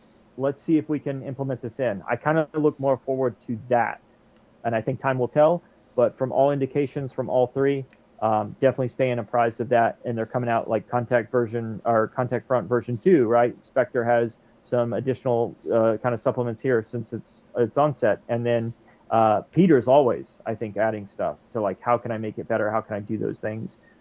So top marks across the board in my mind from support. What are your thoughts? Yeah, so Peter with Belludi, he is, like you said, Peter and Carl, because they're more of a one-man shop, it's a smaller business, they have the ability to engage. And I have, with both of those individuals, reached out with questions for the rules, and they have responded. So I think they are both able and willing and love engaging with the community and helping you understand, the rules that they've developed for us. I don't really see Peter with Belludi putting out supplements necessarily for modern set of rules, mainly because he hasn't really done that with any of his other sets, with the exception kind of being like Kalashnikov is kind of modern, but he also has Vietnam. It's a separate entity that covers that period. I could potentially see him doing that in the future. Like you said, if something new comes up, this new technology gets introduced to modern warfare, he might decide, oh, you know what? Well, Kalashnikov covers up until that point, and I want to do a set of rules that utilize this new technology. I could see that. Contact Front is a second edition that, to me, was much needed and a vast improvement over first edition. I really, really think second edition is League's. You can see that this was his first set of rules, and how much he learned from and took feedback from the community and gave us a more refined, better product. It does only have the two supplements, one for Afghanistan War, one War One. I hope he does more supplements. I'd like to see, supplements for Africa, because I've deployed there. That's something that interests me. He's got a lot of potential where he could do Chechnya, Vietnam, lots of parts in the world where you have this asymmetric fighting that I think his kind of very coined asymmetric warfare rules could be applied. And supplements with those forces and everything and scenarios, I think, would be awesome to see with that set of rules. Spectre is very, very active. They've got an FAQ on their website with errata. They are doing minis all the time. This is their second edition for the core rules with supplements. On their website, they have 7 mini supplements for like individual forces or like unit types or missions that are free. They have a YouTube channel that they're doing painting tutorials and gameplay tutorials, so they are very active. And I think the game is gaining speed. And I think something Kentuckian mentioned, you'll see in community that Spectre is able to leverage is that because they cover a lot of everything from dealing, DEA and cartels to ultra modern conflicts and special forces like Hollywood style.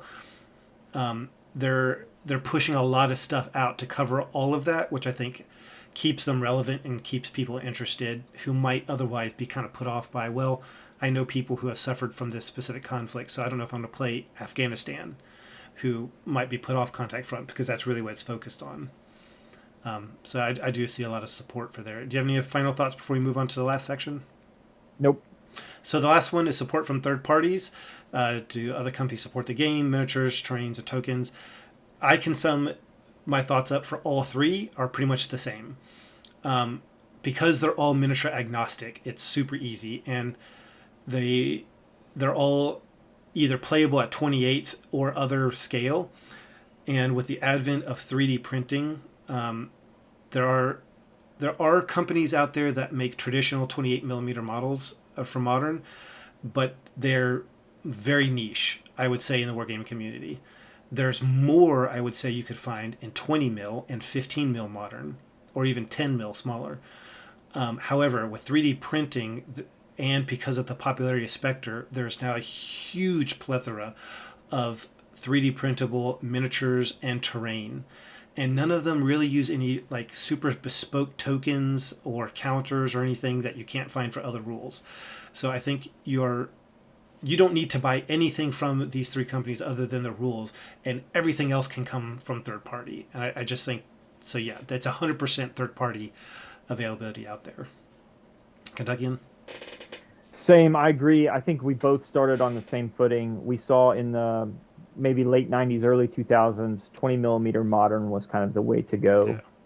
I think Miniature Building Authority was, rolling into 28 millimeter Moderns, and they had some great tables at Historicon and some of, the conventions that they trail around. But I think 20 millimeter, just by the ease and access to get into it, like somebody made a comment when I posted my photos of my walkthroughs that I was trying to get the games, like use Matchbox cars. Everybody has 1/72 stuff, and it was really easy to find it in Modern.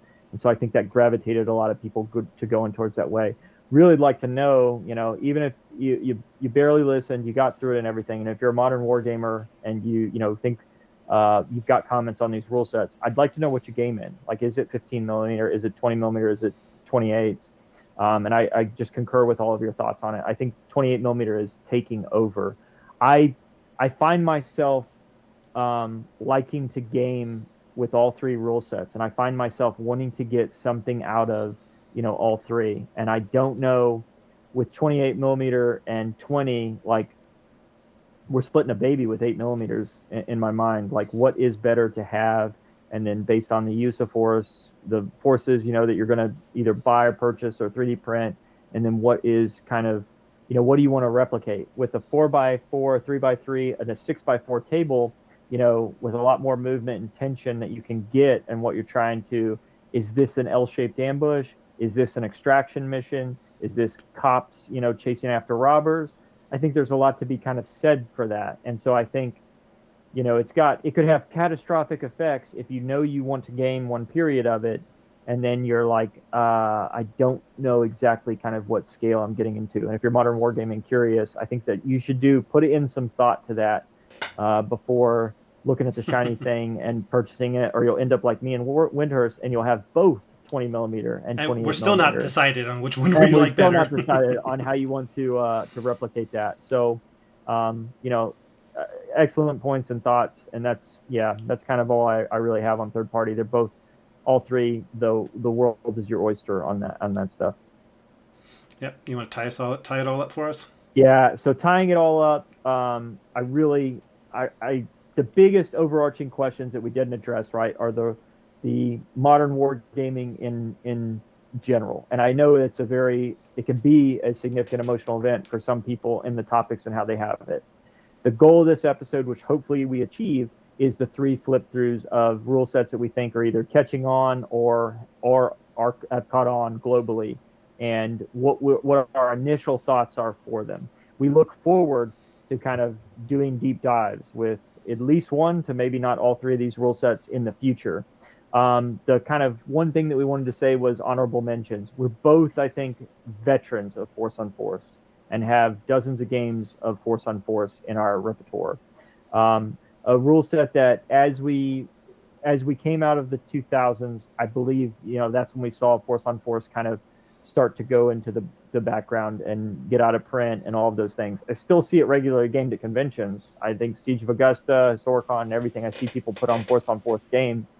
But one of the things, as I was looking for this gap with modern combat to be filled, Jay's Wargaming blog or whatever it is, they came out with like a fan-made modern set for bolt action. And as we saw bolt action kind of catch traction in the 2010s, to where we are today, I just thought it did a really kind of novel and nuanced way with a few special sets of rules. It's totally fan-made, totally free. If you have any familiarity with bolt action and you have a modern collection, I definitely advise you to get a game or two of it in to just see, okay, I think you'll see that it's a very fun game. The complexities and the issues and concerns that you see with the depth at some of the, at least Contact Front and Spectre, what we talked about, are not going to be there. But when I've played with people, we've added a few bolt-ons from Force on Force to Bolt Action Modern, and we had great games. And the rules are they're obviously, almost on all fours. You've got some, obviously IDs and some other things in there, and what are the special rules for each army and insurgency army. And they had, the fan-made one has Republican Guard and insurgents and, like Chinese and Marines. It's a great one that if you already have the collection and are familiar with bolt action, I would give it a playthrough, and I think you'll be like, oh, this is pretty fun for what it is. And if you're like me in Windhurst and you game a lot of periods and you game all over the place, I did like it filled the niche for me for a good long time. I would say over a decade with when Force on Force, I won't say imploded, but kind of went into the sunset. My only other comments with that are, there's another. I could talk BA Modern for a while, but one of the things that we bolted on, and for those that are going to try, if you were going to try it, is a good kind of, I will say, game changing thought about Force on Force that I didn't see in a lot of other modern games was the hotspots and the ability of like generating insurgent forces to come onto the table and those things. And it was a really novel and nuanced way to do it.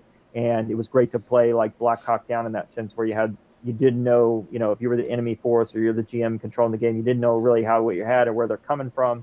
And the fact that the allied force or coalition force could go to the hotspot and kind of terminate it, make sure that nothing generates from there, basically securing the AO. And so my only other tip of the cap is Force on Force had so many cool nuances. It had some good things. I obviously hated, and I've told Windhurst this a million times, how you had to roll cover dice in there. Like you had to, a piece of cover had its own dice that went to your, shooting as you were trying to save yourself. And there were some things I did not like about Force on Force. And then the reaction connections. It was great, but it was a challenge.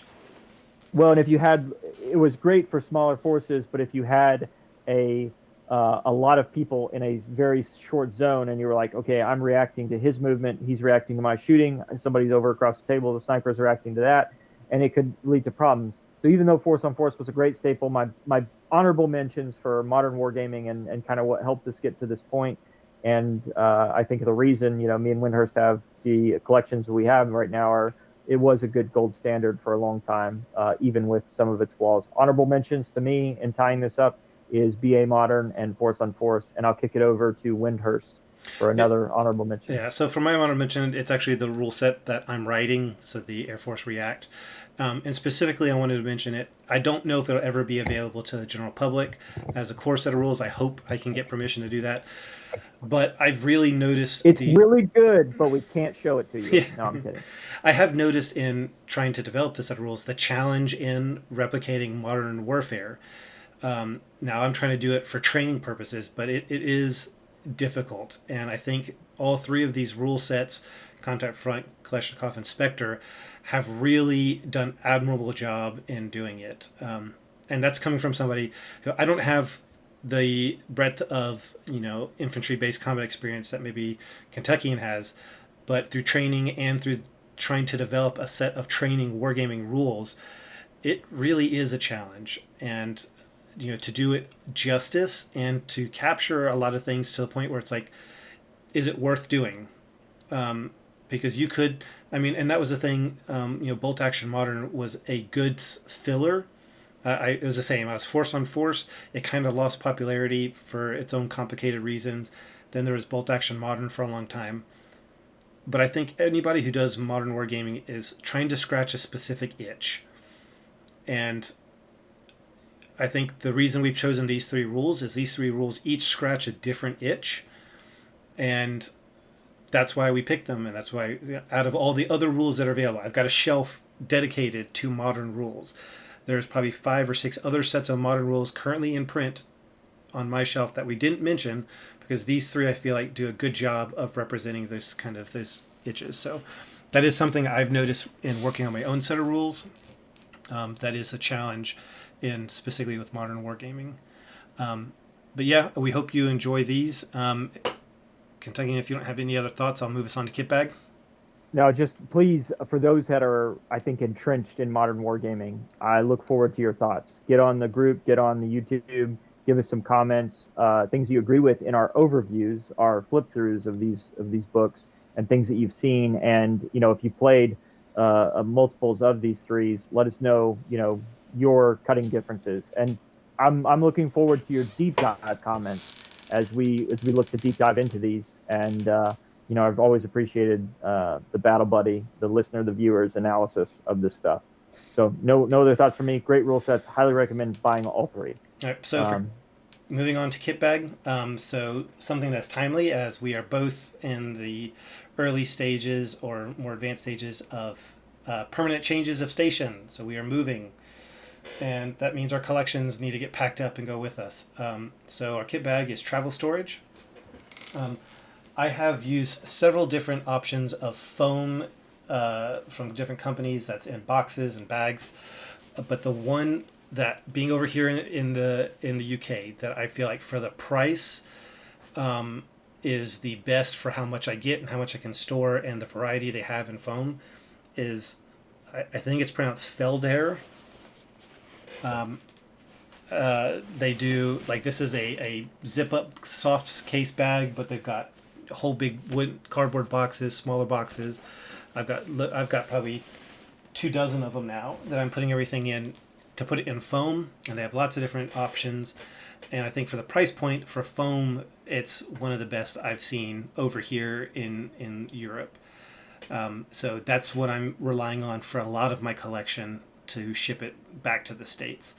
As you're getting ready to move, Kentucky, what kind of things are you thinking? I know you have a shorter distance. It's not transatlantic.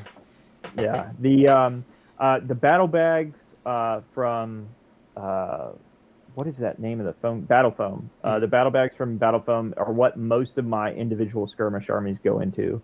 Windhurst has been over to my place in Lexington, and I think seen pictures of it. I used to have a huge kind of curio cabinet where it was on glass shelves, awesome displayed. And then as soon as you game at other places, you realize, like, okay, if I'm gaming other places, this takes a while to move.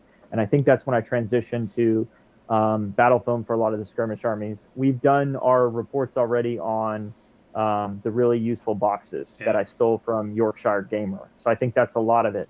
Those are kind of my two that I've gone for, is the rank and flank armies. I don't do the foam. You buy the $20 sheet of magnet, you got them, and then you're paying through the arm and a leg to magnetize them.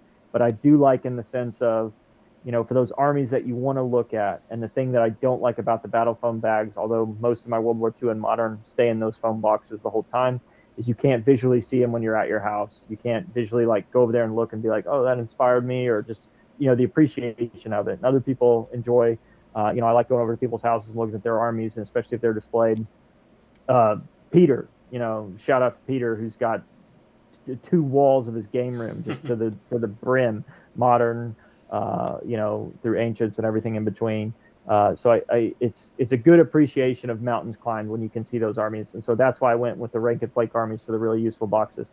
The one thing that I'm kind of working through right now that's always a pain, and that I think it's going to be there are totes that they sell at Walmart, Sam's Club, and most of your major kind of easy stores, Office Depot, any of those things that you can get is terrain. And I used a bunch of those for my terrain. I have a huge 28 millimeter terrain collection that is always a pain. I've got a 3-foot tractor factory. I bought a lot of urban terrain and rubble here recently. I've got a 2-foot railway station, 2 to 3 foot railway station now. And so those are going to be terrain. Always scares me over miniatures in the sense of there's a lot of time. It's always a weird angle, weird, how do you wrap it and everything. So that's my most scary part. But I agree with you. I think foam for a decent amount of collection, and especially if you've got the individually based, is probably the way to go. The magnetized stuff is, it's just hopefully we don't hit the box hard enough to, break the magnet, is magnetism to the steel sheet that it's on. But no, moving is always rough, but I've tried to design it in a way that I'm moving it to the game store. I'm trying to create other war gamers and players. And so that was thought about, and just a secondary advantage of that is, well, now hopefully the transition and the move to PCSs won't be as painful either. But terrain is going to be the one that hits me out. If anybody has a recommendation on terrain, I really look forward. Please come in the carts, like different boxes, different charts, insulation, or they have, pretty thick sides or something. Let me know, and I'd love to hear it as well. That's all I have on kit bag as well. All right, take us off for scouting report. Okay, so scouting report. What do we have coming in the future here? So we've got a decent amount of episodes lined up to you. We are going to go radio silent here in the summer for a month. We know that. We know that 1 month we always say, as Windhurst says, we take a break.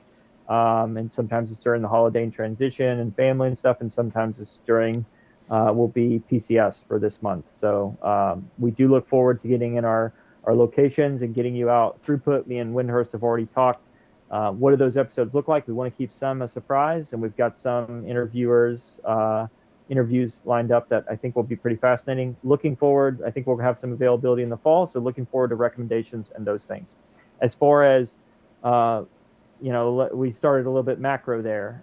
What's micro? I am looking at a complete Caesarian army that is primed, sitting in my floor right beside me. I'm looking at about 100 Gauls left to paint in my Gallic army. Looking about 30 gunfighters that I haven't touched in 2 months. So feeling the heat and anxiety of project finishing and moving all collapsing. And then I'm doing through the help of James Napier, a good buddy of mine up there near Louisville, I'm doing a Carrotan diorama and look forward to heading back to Normandy for Normandy 81 in June that I will give to the city and will be on display there. So James has been super helpful. Always a shout out to him. Excellent painter and wargamer up there in Louisville, Kentucky. Look at their group 502nd if you haven't. They're top-notch wargaming club. One of the best ones I've seen in the States, and great people as well. Biggest thing is kind of lining all of that out, and then as Windhurst says, we're disengaging to pack some of this up. So want to always scratch that hobby itch. I was in the field for a month, living the air assault dream, so that obviously cut into some hobby time. Work has intensified as work does during these times. But really looking forward to leaving some kind of smaller projects out and wrapping those up as I continue to pack a good majority of my collection away and get it ready to move. Also, there's a friend who, John Pirtle, will be, I think, leading the bolt action charge when I break contact from the Clarksville area and northwest central Tennessee area, and he's picked up the mantle. And so I think he's getting ready to line out an event in the early summer, and I look forward to helping him, supporting him, and doing that with him. Look forward to just getting in games, man. I know I've been radio silent on my communications, so I'll try to improve that as I dabble in the hobby and packing. But just look forward to, you guys are still motivating, man. You guys and gals out there who are posting the pictures on the On Patrol group and the ones that are talking about it, you're really motivating me. And the clubs that we talked to, even in the last episode, are motivating me to, hey man, this is a great hobby. It's a great release and relaxation. It can be the opposite sometimes when you're still under the gun, but it really motivated me and look forward to getting after it. And I'm already, the projects that are going in the boxes and getting ready to move with me, I'm already looking forward and trying to line out in a positive way what I'm going to do when I get on ground early fall, late summer at my new location, and hopefully get back to really some mass painting and knocking out some different periods. But all I have, I'll turn it over to you, Windhurst, for your scouting report. All right. Yeah, so April 21st, that's when the first day the movers come and start packing all my homely possessions. So I am rapidly running out of usable hobby time. Most of everything is going straight into foam and boxes and bubble wrap right now. So I'm probably not going to be getting any real painting done in the next 3 months. We leave back for the States at the end of May, and then we won't get our stuff again probably till mid-July. So even, yeah, that's just the nature of the beast with this hobby. I mean, heck, when I PCS'd here, I still found a way, either just buying some stuff or getting some models and some glue. I am going to set aside a game or two that's all self-contained that I can play with the boys, and so we might play something and you'll see some photos. But yeah, it's going to be a bit of a break, so please keep posting stuff because it, like Kentuckian said, it really motivates us. Life, military work can be very stressful. It can be very busy. We have stuff like this to deal with where we don't get to do the things we love to kind of re-energize ourselves as often. But for me, being able to come and see the posts on the On Patrol page and other pages is sometimes all I can get. That's all I'm going to have the time and energy for, to scratch that hobby itch. So please keep posting. I am going to try and make it to Salute in 2 weeks. It'll be my last Salute here in the UK for I don't know how long. So that and packing is about all I've got. So, Kentucky, if you don't have any final shots, I'll sign us off. Great time. I'm glad to be back at the FOB with you guys. We somehow survived our movement in our far away AO in modern combat here. So we'll hit four corners. We'll supply, swing by the chow hall. But really appreciated your time with us and look forward to kind of the comments on modern wargaming about either your own deep dives if you're into it, or if there's anything you've thought about the flip throughs that excite you about the rule sets that we talked about, and why you're going to pick up those mantles and go off in that direction. So appreciate you guys, each and every one of you. Look forward, keep motivating me and Windhurst, and we look forward to try to motivate you as well, even during an immediate transition here in the next few months. So as we like to say, grab your spear and your shield, your musket or belt-fed machine gun, and join us on the next On Patrol. Dismissed.